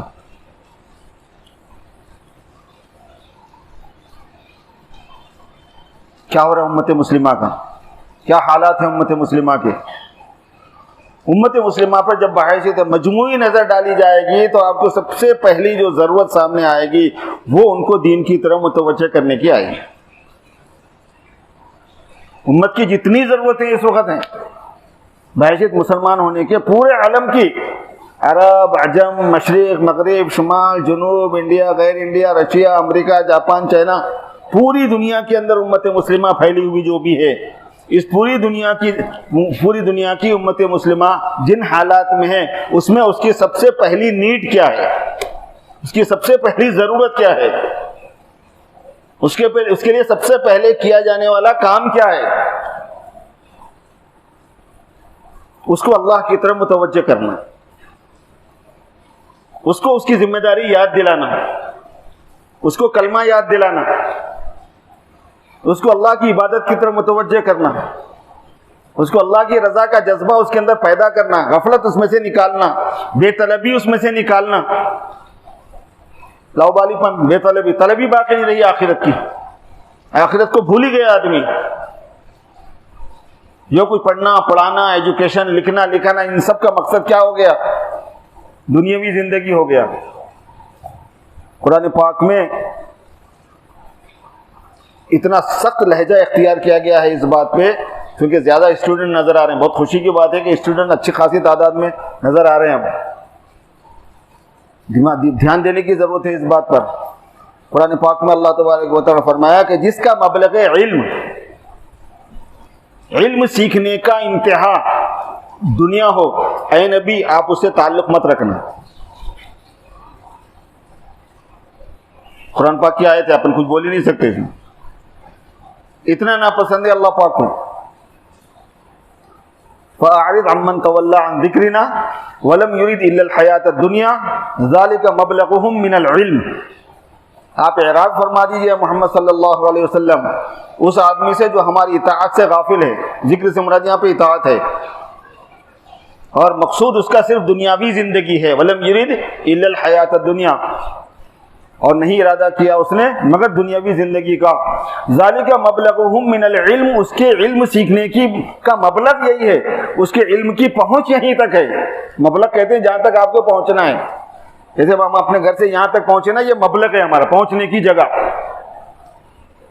कि जिसके पास इल्म ये आया है कि उसके पहुंचने की जगह क्या है? दुनियावी जिंदगी है। फरमाया कि वो तो इतना गलत इंसान है कि ए नबी उससे आपका ताल्लुक नहीं रहना चाहिए। आप लहजा देखिए, आप अल्लाह रब्बुल इज्जत का, आप उनका अंदाज देखिए। आप एक और जगह पर भी अल्लाह तबारक व तआला ने ऐसे ही फरमाया है, यालमून ज़ाहिरम मिनल हयात, जानते तो हैं मगर दुनियावी जिंदगी को जानते हैं, दुनियावी जिंदगी के जाहिर को जानते हैं। दुनियावी जिंदगी के भी दो पहलू हैं, एक जाहिर एक उसका बातिन। और मैं कि ये जो दुनियादार है ना, ये दुनियावी जिंदगी के बातिन को भी नहीं जानते, ये तो उसके सिर्फ जाहिर को जानते हैं, और आखिरत को तो क्या जानेंगे? वमन बिल आखिरति हुम गाफिलून, और वो आखिरत से गाफिल हैं। तो पूरी उम्मत मुस्लिमा में मेरे दोस्तों जो करने का काम है, नज़्म इज्तिमाई जो जिम्मेदारी है बहैसियत मुसलमान होने की, जो मेरी जिम्मेदारी है, रिस्पॉन्सिबिलिटी है, मसूलियत है, मुझे करना ही पड़ेगा यह काम। इसका मुझे जवाब देना है अल्लाह के पास, इसमें पूछा जाऊंगा मैं कि अल्लाह के कलमे को बुलंद करने के लिए मुसलमानों के बहैसियत मजमूई उनको दीन पर जमाने के लिए, उनमें दीन का नज्म लाने के लिए आपने क्या किया, इसका हिसाब होने वाला है। कितना पैसा लगा आपका, दो हिसाब। कितना वक्त लगा, दो हिसाब। मैं ये बना दिया, मैं गरीबों की शादियां कर दिया। गरीबों की शादी करने का दीन का इलाही कलिमतुल्लाह से क्या ताल्लुक है? सवाब का काम है, करना ही चाहिए आपको। मगर वो अलग है, ये अलग है, इसमें अलग हिस्सा है। अल्लाह के कलमे को बुलंद करने के लिए जान का लगना, और अल्लाह के कलमे को बुलंद करने के लिए माल का लगना, और अल्लाह ताला के बंदों को अल्लाह की तरफ मुतवज्जह होने के लिए आदमी का सफर होना, आदमी का सफर होना, दोनों किस्म का सफर, अंग्रेजी वाला भी उर्दू वाला भी, यानी मशक्कत उठाना और खुरूज करना। इधर तुम फन फिरो, जब तुमसे सफर का मुतालबा किया जाए तो तुम सफर किया करो। मुतालबे का मतलब है तकाजा होना, तकाजे का मतलब है जरूरत का होना। जरूरत पर तकाजा होता है। उम्मत मुस्लिमा में जरूरत है नहीं है इंसान हमारे पहुंचने की, ये है देखने की बात। जिनके पास दीन की फिक्र है, जिनके पास दीन की समझ है, जो दीन पर अमल करना चाहते हैं, जो अल्लाह को राजी करने की फिक्र रखते हैं, उनकी जिम्मेदारी है ये। यानी जो अल्लाह ताला के रास्ते में जो मतलब दावत के काम से लगे हुए हैं, नमाज के पाबंद है, सुन्नतों के पाबंद है, दीन की तरफ मुतवज्जे हैं, उन पर आएगा ये तकाजा, उनके ऊपर ये जिम्मेदारी आएगी कि तुम्हारे पास, तुम इसको जरूरी समझते हो कि जी हाँ जरूरी समझते हैं। फिर जिस चीज को तुम जरूरी समझते हो, जब दूसरा इसको नहीं समझ रहा है तो उसको कौन समझाएगा? ये है ला युमिनु अहदुकुम हत्ता युहिब्बा लिअखी मा युहिब्बु लिनफ्सी। जब तक अपने भाई के लिए तुम उस चीज को पसंद न करो जो अपने लिए पसंद करते हो, तुम्हारा ईमान मोतबर नहीं है, कामिल नहीं है। तुम नमाज को पसंद करते हो, जरूरी समझते हो, पाबंद हो, जी हाँ साहब 10,000 रुपए देंगे आपको, आज की नमाज छोड़ दो, नहीं ये नहीं हो सकता साहब। और दूसरा नमाज नहीं पढ़ रहा ना, उन्हें अपनी खबर में जवाब देगा, उन्हें अपनी खबर में जवाब देगा। लेकिन आपको अपनी खबर में ये जवाब देना है कि जब उन्हें नमाज नहीं पढ़ रहा था तो आप क्या कर रहे थे? मुझे अपनी खबर में ये जवाब तो देना है। हमने बहुत मिसकॉन्सेप्ट किया हुआ है, बातों का बतंगड़ बनाया हुआ है। खबर में वो अपनी खबर में वो जवाब देगा, मगर मुझे अपनी खबर में ये जवाब देना है कि जब वो दीन पर नहीं था तो तुम क्या कर रहे थे? मैं अपनी नमाज पढ़ रहा था, अपनी नमाज पढ़ रहा था, ये जवाब नहीं है अल्लाह के पास, यानी ये जवाब मकबूल नहीं है अल्लाह के पास, काफी नहीं होगा। ये जिम्मेदारी हमने दी थी तुमको, जिम्मेदारी इसका नाम है। एक आदमी पानी में डूब रहा था, और जो आदमी मुकर्रर किया गया पानी के पास में जॉब के तौर पर कि भाई तेरा काम ही ये है कि तू देखना कि पानी में कोई डूब रहा क्या, जैकेट उकेट पहन के खड़े रहते ना। अब एक आदमी डूब रहा था, डूब गया, उन्हें हुकूमत बुला के पूछे, उन्हें डूब गया तो तुम क्या कर रहे थे? तो बोले मैं नहीं डूब रहा था।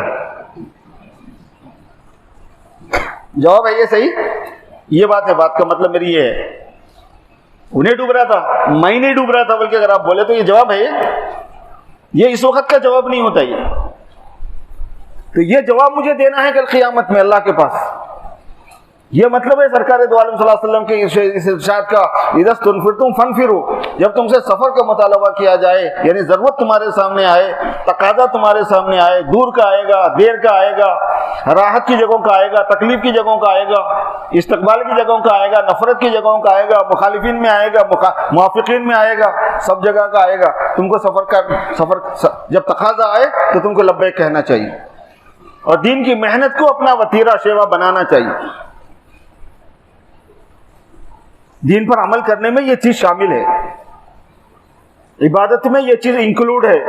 इबादत कहते हैं जो बोले वो सुनना, इबादत कहते हैं जो बोल, जैसे नमाज पढ़ने को बोले नमाज पढ़ रहे हैं ना भाई, तो दीन की मेहनत करने को बोले दीन की मेहनत कर रहे हैं। इबादत कहते हैं जो कहे वो सुनना है। तो दावत का हुक्म है नहीं है, हुक्म है, जैसे नमाज का हुक्म है दावत का हुक्म है। और एक काम करते हुए दूसरे काम से छुट्टी नहीं मिलती, जमा करना पड़ता है, आपको मैनेज करना पड़ता है उसको। नहीं मैं वो कर रहा हूँ। बाज़ वक़्त तबलीग आप लोग गश्त में जाते हैं तो उन्हें क्या बोलता, मैं बीवी बच्चों के वास्ते मैं हलाल कमाई कर रहा हूँ, ये दीन नहीं है क्या? पूछता हूँ, मैं हलाल कमाई कर रहा हूँ, बीवी बच्चों का पेट पाल रहा हूँ, ये दीनदारी नहीं है साहब, ये दीन नहीं है, मैं दीन के काम में नहीं हूँ, क्या पूछता हूँ? आप क्या बोल के आते? आप कुछ भी नहीं बोलते, खामोश आ जाते हो, तू बहुत अच्छा कर रहा। बीवी बच्चों को पालना दीन नहीं है, ये कौन बोला? लेकिन बीवी बच्चों को पालना दीन का काम होने की वजह से, दीन की जिम्मेदारी होने की वजह से आप ये कैसे समझ गए कि दीन की मेहनत नहीं करना है? ये कहां से आ गई बात? एक साहब रमजान में रोजा रखे हुए थे, जोहर की नमाज के वक्त सो रहे। लोग बोले अरे रमजान है भाई, उठ जा, नमाज का टाइम हो गया। अरे दिख रहा नहीं, मैं रोजे से हूं, ये भी तो इबादत ही है ना। क्या बोलेंगे आप? रोजा रखने की जिम्मेदारी से ये कैसे आप समझ गए कि नमाज पढ़ने की जिम्मेदारी नहीं होगी? वो अपनी जिम्मेदारी है, वो भी जिम्मेदारी है, ये भी जिम्मेदारी है, निभाना उसको भी है, निभाना। आदमी है ही जिम्मेदारियों का नाम। मजहब इस्लाम जो है ना, वो जिम्मेदारियों का नाम है। मुख्तलिफ किस्म की जिम्मेदारियां और तकाजे आपके पास आते रहेंगे। जैसे जैसे जितने ज्यादा जिम्मेदारियां आती जाएं, सबको लेना है आपको।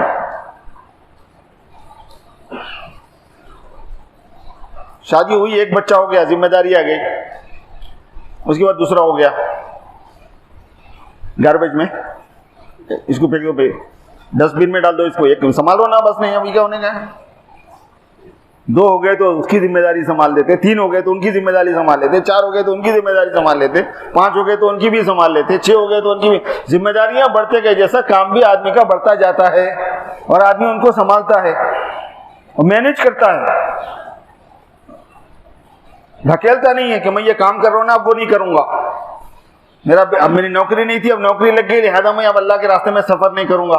मेरी शादी नहीं हुई थी, अब शादी हो गई, लिहाजा अब मैं बीवी बच्चों के पालने में लग गया, अब मैं सफर नहीं करूंगा। ये सब गलत मंतिक है।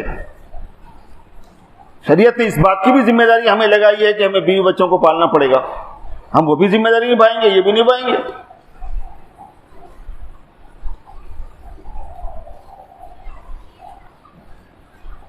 गफलत की वजह से मेरे दोस्तों टाल मटोल आ जाता है और ढकेलने वाला मिजाज आ जाता है, हम ढकेल देते हैं दूसरी चीजों के ऊपर। अपनी जिम्मेदारी ये बयान की गई है कि हमें हर वो चीज इख्तियार करनी पड़ेगी जो बहैसियत हुजूर पाक अल्लाह के बंदे होने के और हुजूर पाक सल्लल्लाहु अलैहि वसल्लम की उम्मत होने के हमारी जिम्मेदारी में होगा। और उम्र की हर हालत में और अहवाल हर किस्म के हालात में, यानी हालात में हालात का अहकाम से, हालात को नहीं देखना, अहकाम को देखना।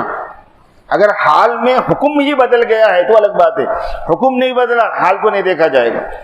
हाल नुकसान का हो या नफा का हो, आराम का हो कि तकलीफ का हो, मुआफ़क़त का हो या मुखालफत का हो, हुक्म को पूरा करना पड़ता है। इब्राहिम अलैहिस्सलाम ने जिस वक़्त हज़रत हाजिरा को ले जाके छोड़ दिया तो हाल कैसा था? मुआफ़िक़ हाल था।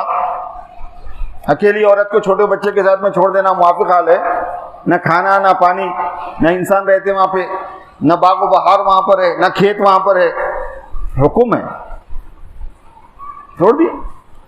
न बीवी को एतराज़, न बच्चे को बच्चा तो था ही नहीं उस वक्त बोलने के मौक़िफ़ में। जब उसके बोलने का वक़्त आ गया तो उन्हें क्या बोला वो भी मालूम है सबको। इब्राहिम अलैहिस्सलाम को भी कोई एतराज़ नहीं। हुज़ूर पाक सल्लल्लाहु अलैहि वसल्लम जो हुक्म वो पूरा। या रसूल बल्लिग़ मा उन्ज़िला इलैका मिन रब्बिक। कितनी मुखालफतें, कितनी तकलीफ आपको दी गई, कितना आपको सताया गया, कितना परेशान किया गया, आपको परेशान किया गया, आपके पूरे खानदान को परेशान किया गया। शौब अबी तालिब में आपको महसूर कर दिया गया बाइकाट करने के लिए, बाइकाट। और कितना लंबा बाइकाट?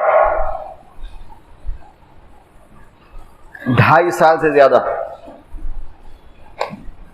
लॉकडाउन जो है उतना बड़ा लॉकडाउन कभी इंसान नहीं देखा होगा। हज़रत साहब ने यही तो फरमाया था ना लॉकडाउन में कि भाई असल लॉकडाउन तो शौब अबी तालिब में आया था। ये कोई लॉकडाउन थोड़ी, इसमें काम थोड़ी रुकेगा, और वहां नहीं रुका काम। तो हालात में परेशान नहीं होना, हालात में हुक्म को सामने रखना है। मूसा अलैहिस्सलाम की अम्मी को अल्लाह ने हुक्म दिया था कि बच्चे को पानी में डाल दो। हुक्म देखना है, हाल पानी में डालने का रहता। छोटे बच्चे को संदूक में बंद कर दो। छोटे बच्चे को संदूक में बंद करना हाल से माफिक हाल है। और संदूक जा रहा किधर, बहरा किधर, उस फिरौन के महल की तरफ जा रहा पानी, वो उसका बहाव भी तो देखना चाहिए ना भाई। याद डालो बोले तो डाल दिए, बहाव किधर है, फिरौन के महल की तरफ है। फल्तक़तहु आलू फिरौन, और उठाया भी उन्हें, उसके खानदान वाले ही उठाए। हाल कैसा है, हुक्म देखा जाता है। हमारे माशी हालात, हमारे बिजनेस के हालात, हमारे घर के हालात, हमारे घरों में अफकार के हालात, फिक्र के एतबार से हालात अलग अलग होते हैं। फिक्र नहीं है उनकी, पेरेंट्स की फिक्र अलग है, अपनी अलग है। उनको कभी दावत का मौका ही नहीं मिला, जमात में निकलने का मौका नहीं मिला, जमात की सोबत नहीं मिली, दूसरे अफकार के से रंगीन है, वो नहीं चाहते। अब हालात अलग अलग होते हैं, परेशान नहीं होना हालात में। हुक्म सामने रखना, उसको पूरा करना ही करना है। हाँ, उसके लिए स्ट्रेटेजी चाहिए, आपको थोड़ी हिकमत चाहिए होती है, तदबीर चाहिए, हिकमत चाहिए, सोचना चाहिए, गौर फिक्र करना चाहिए। जो सही तरीके मशवरे उसमें होना होता है, सरपरस्तों के सामने रखना होता है हालात, तो अल्लाह तबारक व तआला फिर ऐसी शक्ल सामने ले आते हैं मेरे दोस्तों कि आसान हो जाता है काम करना, मगर काम नहीं छोड़ना है। तो तीसरी चीज मेरे दोस्तों जो इस वक्त उम्मत मुस्लिमा की जिम्मेदारी में से है, वो है पूरी दुनिया के उम्मत मुस्लिमा की फिक्र करना, नज़्म आलम के ऊपर नजर रखना, इज्तिमाई नज़्म को देखना, क्या हो रहा है, क्या होना चाहिए, और क्या हो रहा है, क्या होना चाहिए में सबसे पहली चीज जो मिलेगी, मुसलमान को इस्लामी याद नहीं है, बकिया सब याद है। मुसलमान को अल्लाह याद नहीं है, बकिया सब याद है। अल्लाह का नाम, अल्लाह का काम याद नहीं है, अल्लाह का नाम याद नहीं है, अल्लाह की बात याद नहीं है, उसको आखिरत ही याद नहीं है, उसको आखिरत की फिक्र नहीं है। और ये 1000, 2000, 20,000, 1 लाख, 10 लाख में नहीं, करोड़ों की तादाद में उम्मत मुस्लिमा पूरी दुनिया में ऐसी फैली। सफर करेंगे तो पता चलता है। अपनी जगह बैठने का सबसे बड़ा डिसएडवांटेज क्या है मालूम? हम कयास करते हैं अपने ऊपर कि ज्यादा से ज्यादा बेदीनी अपने महल्ले में भी है, लेकिन यह है कि कुछ लोग कभी दीन की बात करने वाले भी होते हैं, कभी प्रोग्राम भी हो जाता है, कभी मस्जिद जाने वाले भी हैं, नहीं जाने वाले भी हैं, शराबी भी हैं, शराब से तौबा करने वाले भी हैं। ऐसे ही है शायद दूसरी जगह भी, थोड़ा बहुत हुआ तो ऐसे ही चूंगा, ऐसा समझते हैं ना। आप सफर करेंगे तो पता चलो, लाखों की तादाद में लोग मुर्तद हो रहे हैं, इस्लाम को छोड़ दे रहे हैं, ऐलान कर दे रहे हैं हम इस्लाम को नहीं मानते बोल के। मुसलमान छोड़ देंगे उनको उनके हाल पे, यही तकाजा है, यही जिम्मेदारी है। जिम्मेदारी के एतबार से सहाबे किराम की हयात सहाबा जो पढ़ी जाती है वो इसीलिए तो है। जब मुर्तद्दीन, जब हुजूर पाक सल्लल्लाहु अलैहि वसल्लम दुनिया से पर्दा फरमा गए और जना झूठे मुद्दईयान नबूवत पैदा हो गए, मानिईन ज़कात उभर गए, तो छोड़ दिया गया उनको उनके हाल पे। सिद्दीक़ अकबर ने तो यहाँ तक फरमा दिया कि उनको उनके हाल पे छोड़ना तो बहुत दूर की बात है। हुजूर के ज़माने में जो ज़कात, मालिया ज़कात में ऊँट देता था और ऊँट के साथ रस्सी देता था, अगर मुझे वो ऊँट दे दे और रस्सी नहीं देगा उसकी गर्दन मार दूंगा। अरे इतनी बड़ी बात कैसे कर रहे हैं आप? मैं हुई इस वास्ते कि हुजूर की बात नाफिज करूं, नहीं तो मेरे जीने का फायदा क्या है? बोले अयुल कसुद्दीन व अना हई, दीन में कमी आए और मैं जिंदा रहूं, इसका जोड़ी नहीं बैठता कुछ।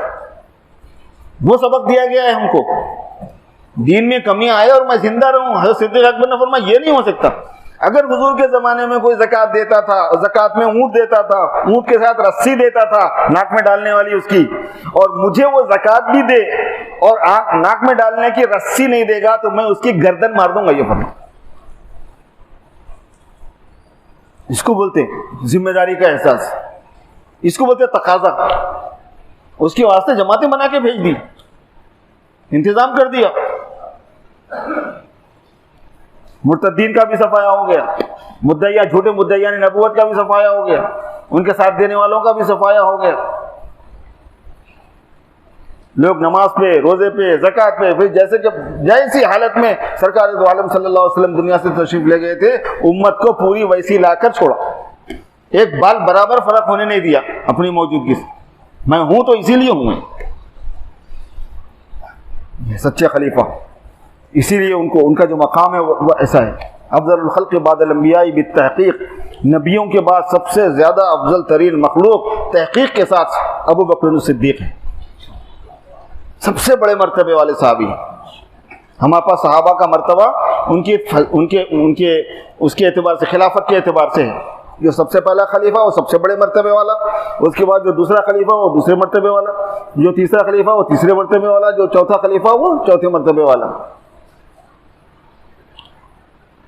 इसी वजह से वो कव्वाली सुनना जायज़ नहीं है। इसमें आता है ना अली का पहला नंबर, बल्कि वो शिर्क है, वो ये इसके उल्टी बात है। अली का चौथा नंबर है, पहला नंबर नहीं।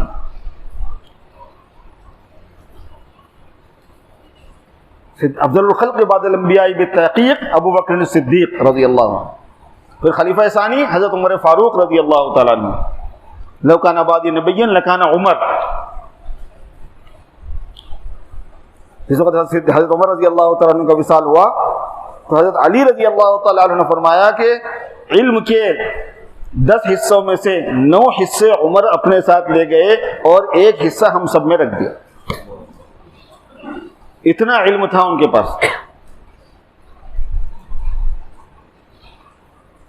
बहुत एहतराम होता था, बहुत लिहाज होता था, बहुत मर्तबा था।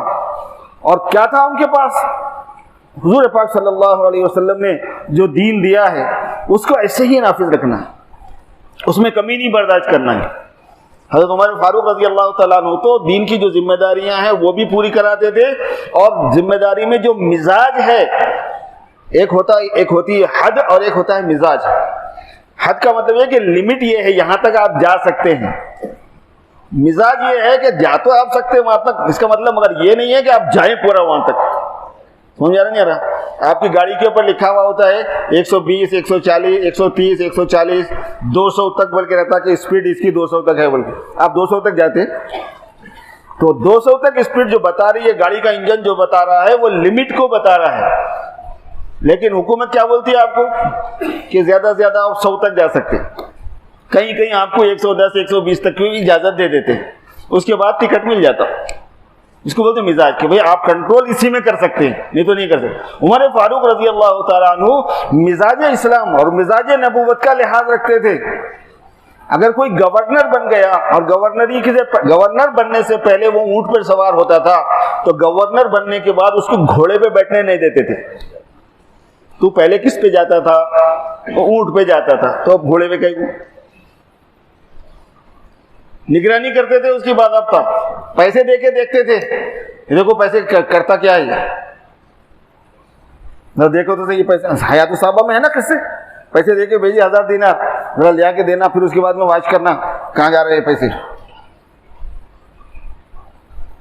जब पता चला जो गवर्नर है उनकी जो बीवी हैं, उन्होंने कहा कि अल्लाह उमर का भला करे, कितने लोगों के साथ हम सुलूक करना बाकी है, उन्होंने हमारे साथ ये सुलूक किया, वो सुलूक, इतने ज़रूरतमंद हैं, ये बहुत अच्छा है। वो पूरे पैसों की पोटलियाँ बना के पूरे पैसे ख़त्म होने तक तकसीम कर दिए।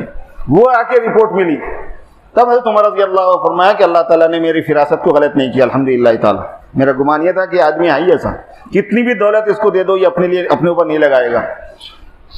तो दीन के मामले में आप अंदाजा करो कि वो कैसी कुर्बानी देने वाले थे, वो कितनी मेहनत करने वाले थे, वो कितनी मशक्कत बर्दाश्त करने वाले थे। ये जिम्मेदारी है मेरे दोस्तों, जो मुझे और आपको समझना है वो ये है कि अल्लाह तबारक व तआला ने हमें दावत की जिम्मेदारी दी है, हुक्म समझ के करना है। ये हुक्म है, ये सवाब का काम समझ के नहीं करना है। खाली सवाब बेहिसाब है इसमें, 1 लाख की जगह 7 लाख है, एक की जगह 7 लाख है, उससे भी ज्यादा है। लेकिन सवाब समझ के करने में नुकसान ये है कि सवाब जो है ना, करे तो सवाब है, नहीं करे तो कोई बात नहीं, सवाब के और भी बहुत से काम आए।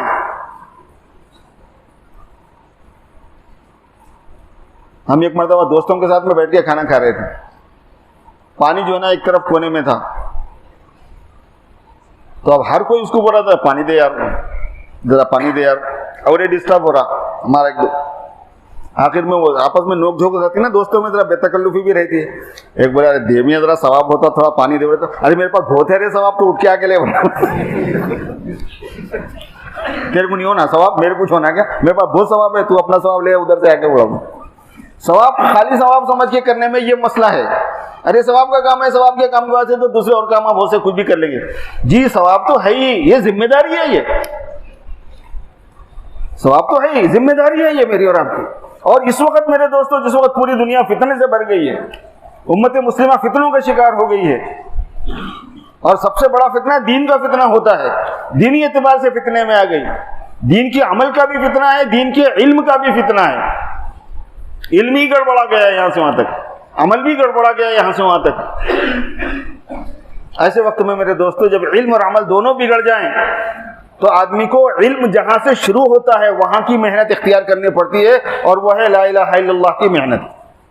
क्योंकि ला इलाहा इल्लल्लाह के जरिए से अल्लाह की उलूहियत की जब दावत दी जाती है और अल्लाह के इलाह होने को कबूल कर लिया जाता है, तो फिर बिल्कुल बंदा वहीं आ जाता है ठीक जहां से शुरुआत हुई है। अच्छा वही जो फिर अल्लाह अच्छा बोलेंगे, बुरा वही है जिसको अल्लाह बुरा बोलेंगे, करना वही है जिससे अल्लाह खुश हो, नहीं करना वही है जिससे अल्लाह नाराज हो। जो जिम्मेदारी अल्लाह ने दी है वो करने की है, जो जिम्मेदारी नहीं दी है वो नहीं करने की। ला इलाहा इल्लल्लाह की मेहनत नजात का जरिया इस वक्त इसलिए बनेगी। सवाब के काम बहुत होते हैं, लेकिन मरकजी काम जो होता है जिम्मेदारी का, मौके के एतबार से होता है। इस वक्त उम्मत मुस्लिमा की जो जिम्मेदारी है वो मिजाज बनाने की है, वो ईमान बनाने की है, वो कलमे वाला ज़ौक़ और जहन बनाने की है। एक ला इलाहा इल्लल्लाह का जहन होता है, ला इलाहा इल्लल्लाह का एक मिजाज होता है। ला इलाहा इल्लल्लाह का मिजाज है सरेंडिंग का। अल्लाह इलाह है, हम नहीं हैं। अल्लाह मालिक है, हम नहीं हैं। अल्लाह खालिक है, हम नहीं हैं। अल्लाह माबूद है, और हम भी नहीं हैं, और कोई और भी दूसरा माबूद नहीं है। बंदगी अल्लाह की होगी, सरेंडिंग अल्लाह के लिए होंगी। ला इलाहा इल्लल्लाह का मतलब है मिजाज बनाने का, माइंड सेट करने का। ये मतलब है ताल्लुमुल ईमान सुम्मा ताल्लुमुल कुरान का। ये मतलब नहीं है कि ईमान सीखने के वास्ते पहले क्लासेस लगते थे, उसके ये है कि पहले अहकाम आने से पहले मिजाज आया, अहकाम आने से पहले ज़ौक़ आया, बंदगी का जज्बा आया। इसी वजह से हुक्म आने के बाद में एक सेकंड की देर नहीं होती थी उनको, क्योंकि ईमान आ चुका। जैसे कोई ईमान ले आता, वो तय कर चुका होता था हुजूर पाक सल्लल्लाहु अलैहि वसल्लम की फैज़ सोहबत से, उसके दिल में वो बात आ जाती थी कि अब मैं अपना नहीं हूं, अल्लाह का हूं। अब मेरी मर्जी नहीं, अल्लाह की है। मेरी जान नहीं, मेरा माल नहीं, मेरी बीवी बच्चे नहीं। अब मेरी आंख नहीं रही, मेरा कान नहीं रहा, सब अल्लाह पाक की अमानत है मेरे पास, अल्लाह की है, अल्लाह ने अमानत दी है। अब मैं कान को इस्तेमाल नहीं कर सकता, अब मैं आंख को इस्तेमाल नहीं कर सकता, अब मैं जुबान को इस्तेमाल नहीं कर सकता, अब मैं हाथ पैर को इस्तेमाल नहीं कर सकता। ला इलाहा इल्लल्लाह एक मिजाज बना देता है। पहले इसकी बात ऐसी चलती थी कि कोई आदमी कलमा पढ़ता ना, इसी शऊर के साथ में पढ़ता, इसको एक्सेप्ट करते, इसको कबूल करते ही ये मिजाज वाली कैफियत आ जाती थी। फिर हुक्म आने के बाद में इसके खिलाफ सोचने का ज़हन ही नहीं होता था, हिपोक्रेसी बाकी नहीं रहती थी, मुनाफिकत नहीं रहती थी। और जो मुनाफिक उस जमाने में होते थे वो जानबूझ के मुनाफिक होते थे, सच्चे दिल से ईमान लाने के बाद में नहीं होते थे।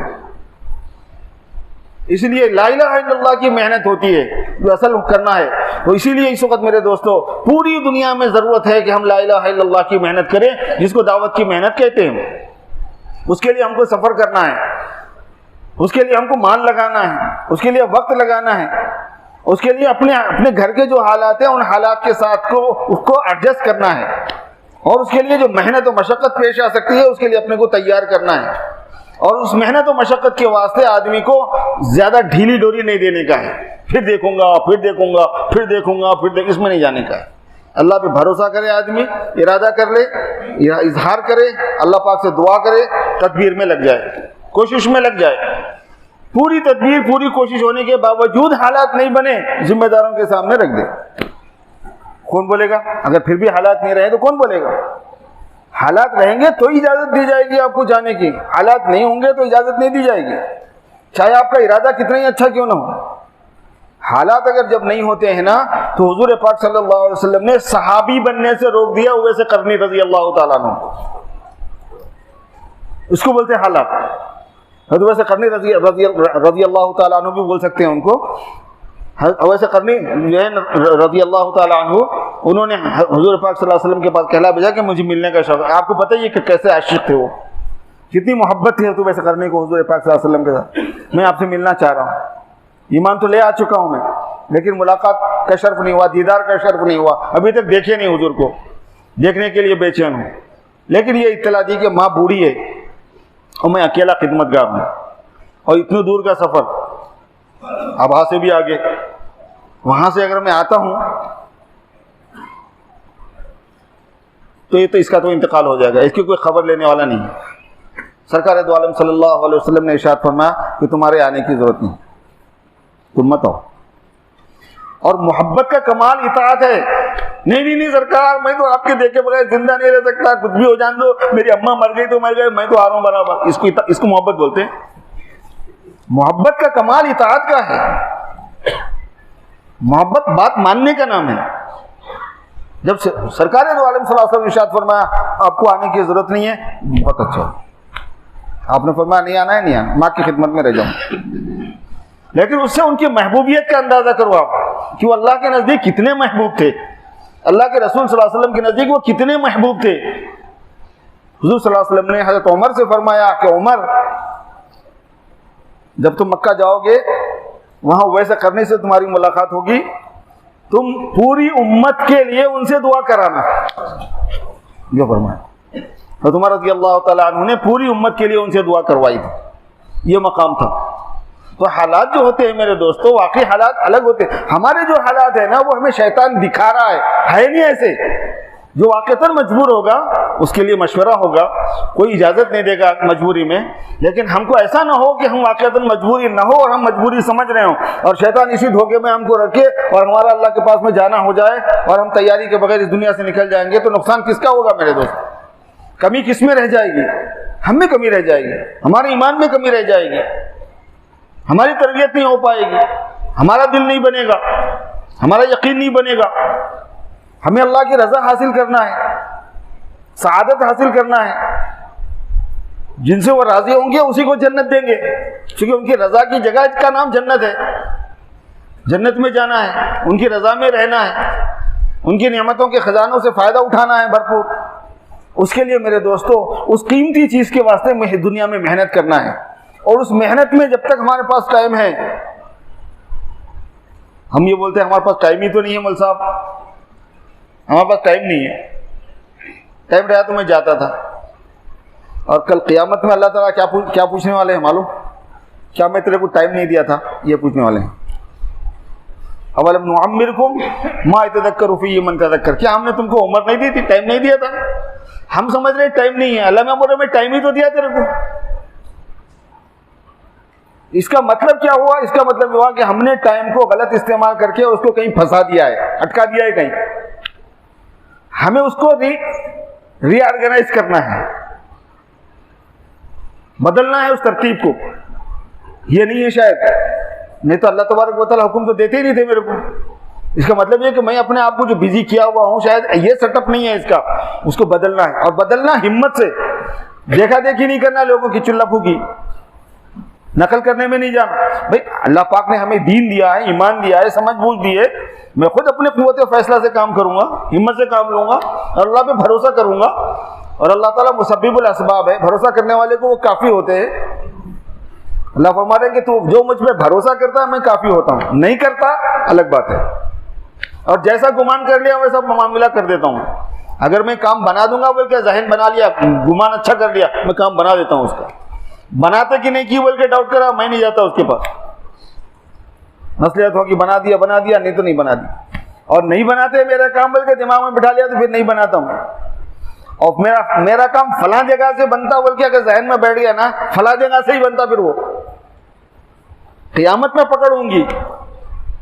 जो आदमी इधर उधर काली मूर्तियों गोरी मूर्तियों के पास जाके मन्नत मान के आता कारोबार में, इसमें उसमें, और हर साल ये बोलता है कि मैं पूजा करके आता हूँ, मेरे को इतना मिलता बोल के, बोलता नहीं बोलता?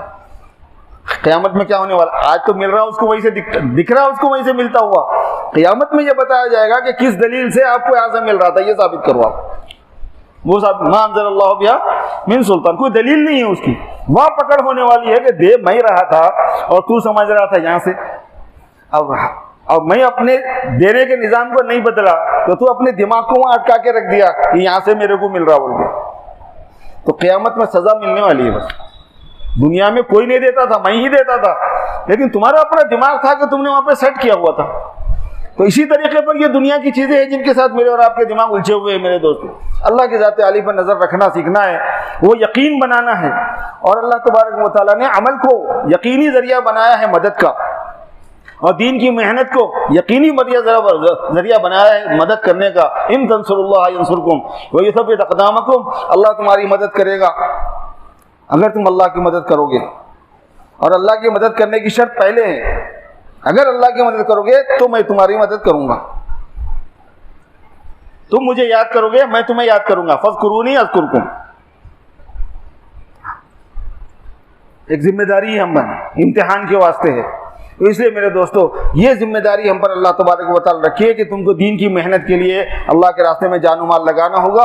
और इसके इतना सवाब, इतना सवाब, इतना सवाब ऐसे बयान किया गया कुरान और हदीस में। सरकार दो आलम सल्लल्लाहु अलैहि वसल्लम पढ़ के ऐसा सुनाते सहाबा को, आयतें नाजिल होती, सहाबा तिलावत करते उसकी, और रातों की तन्हाइयों में उसको पढ़ते।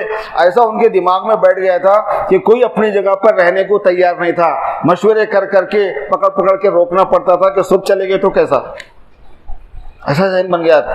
मक्के को छोड़ना, मदीने को छोड़ना, सरकार दो आलम सल्लल्लाहु अलैहि वसल्लम की इमामत को छोड़ के जाना, आपके पीछे नमाज के शर्त को छोड़ के जाना, आपके दीदार को छोड़ के जाना, ये तक भी आसान हो गया क्योंकि जिम्मेदारी थी। गए, कुर्बानियाँ दी, कितना अपना जज्बा नहीं मारा होगा। हम क्या खाक मोहब्बत करने वाले, असल मोहब्बत करने वाले वो थे। हमारा क्या क्या इश्क है, असल आशिक वो थे। उस इश्क के साथ, उस मोहब्बत के साथ आप अंदाजा फरमाइए, कुर्बानी देना, सफ़र करना, कितना मेहनत का काम था वो। अल्लाह के रसूल, जब आपकी याद रात में आती है, मैं सो नहीं सकता, ख्याल आ गया सरकार का, नींद उड़ जाती थी। आके कहने लगे अल्लाह के रसूल, यहाँ तक बेचैनी बढ़ जाती है कि मैं आपके घर तक आ जाता हूँ रात में।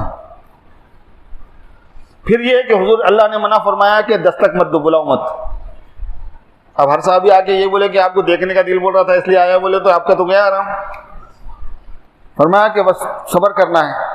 यहाँ तक फरमाया हज़रत ज़ैद रज़ी अल्लाह ताला अन्हु, ज़ैद इब्न साबित ने, कि फिर मैं अपना सर दहलीज के पास रख के लेट जाता था कि जब आप बाहर तशरीफ लाएंगे देख लूँगा, क्योंकि मेरे को घर में सुकून ही नहीं रह रहा था, करार। आप सल्लल्लाहु अलैहि वसल्लम ने फरमाया कि ज़ैद चले जाओ, यमन चले जाओ, अल्लाह के रास्ते में। इस मोहब्बत में, इस इश्क की कैफियत में सरकार दो आलम सल्लल्लाहु अलैहि वसल्लम फरमाया कि ज़ैद तुम यमन चले जाओ, और इतना बोल के छोड़ नहीं दिए। इसके बाद का जुमला तो परेशान कर देता है। तो मैं क्या, ज़ैद तुम 1 साल के लिए जाना, और जब तुम 1 साल के बाद मेरे पास आओगे तो तुम मेरे से नहीं मिलोगे, मेरी खबर पे आओगे। ये फरमाया, क्या गुजरी होगी। दिल कितना पारा पारा हो गया हूँ, हजारों टुकड़ों में बिखर गया हूँगा दिल। हज़रत ज़ैद इब्न साबित रज़ी अल्लाह था, मगर अल्लाह का हुक्म, ये अच्छा सरकार जाऊँगा। और हुजूर फरमा रहे, अपने ज़ुबान मुबारक से फरमा रहे हैं कि जब तू अगले साल आएगा तो मैं तुझे नहीं मिलूंगा। और ऐसी मोहब्बत में मेरे दोस्तों, कुर्बानियाँ इसका नाम है। यूं कुर्बानियाँ दी गई, फिर दुनिया के अंदर ईमान का नूर चमका, फिर लोगों के कुलूब जो है ना मुसख्खर हुए, फिर अल्लाह की तरफ मुतवज्जे हुए, फिर हिदायत आम हुई, फिर अल्लाह पाक ने हिदायत आम्मा के फैसले फरमाए, फिर यदखुलून फी दीनिल्लाहि अफ़वाजा के नज़ारे सामने आए। अल्लाह पाक ने जिम्मेदारी दी है कि कुर्बानियाँ दो, अल्लाह के रास्ते में दीन निकलो, मेहनत करो, और जहन बनाओ अपना कि अल्लाह के दीन के, अल्लाह के रास्ते में जाएंगे। दूर का भी सफ़र करेंगे, करीब का भी, दुश्वार गुजार घाटियों का भी करेंगे, आरामदेह जगहों का भी। हम जजीरों में भी जाएंगे, हम जंगलों में भी जाएंगे, हम देहात में भी जाएंगे, हम मुल्कों में भी जाएंगे, जाएंगे सब इंशाअल्लाह। अल्लाह पाक मुझे और आपको सबको हिम्मत और तौफीक अता फरमाए। सब इरादा करें मेरे दोस्तों कि या अल्लाह तो हमें कबूल फरमा ले। अल्लाह से नियत करो और अल्लाह से दुआ करो, और अपने अपने नाम पेश करो और कोशिशें करो। अल्लाह पाक मुझे और आपको सबको कबूल फरमाए।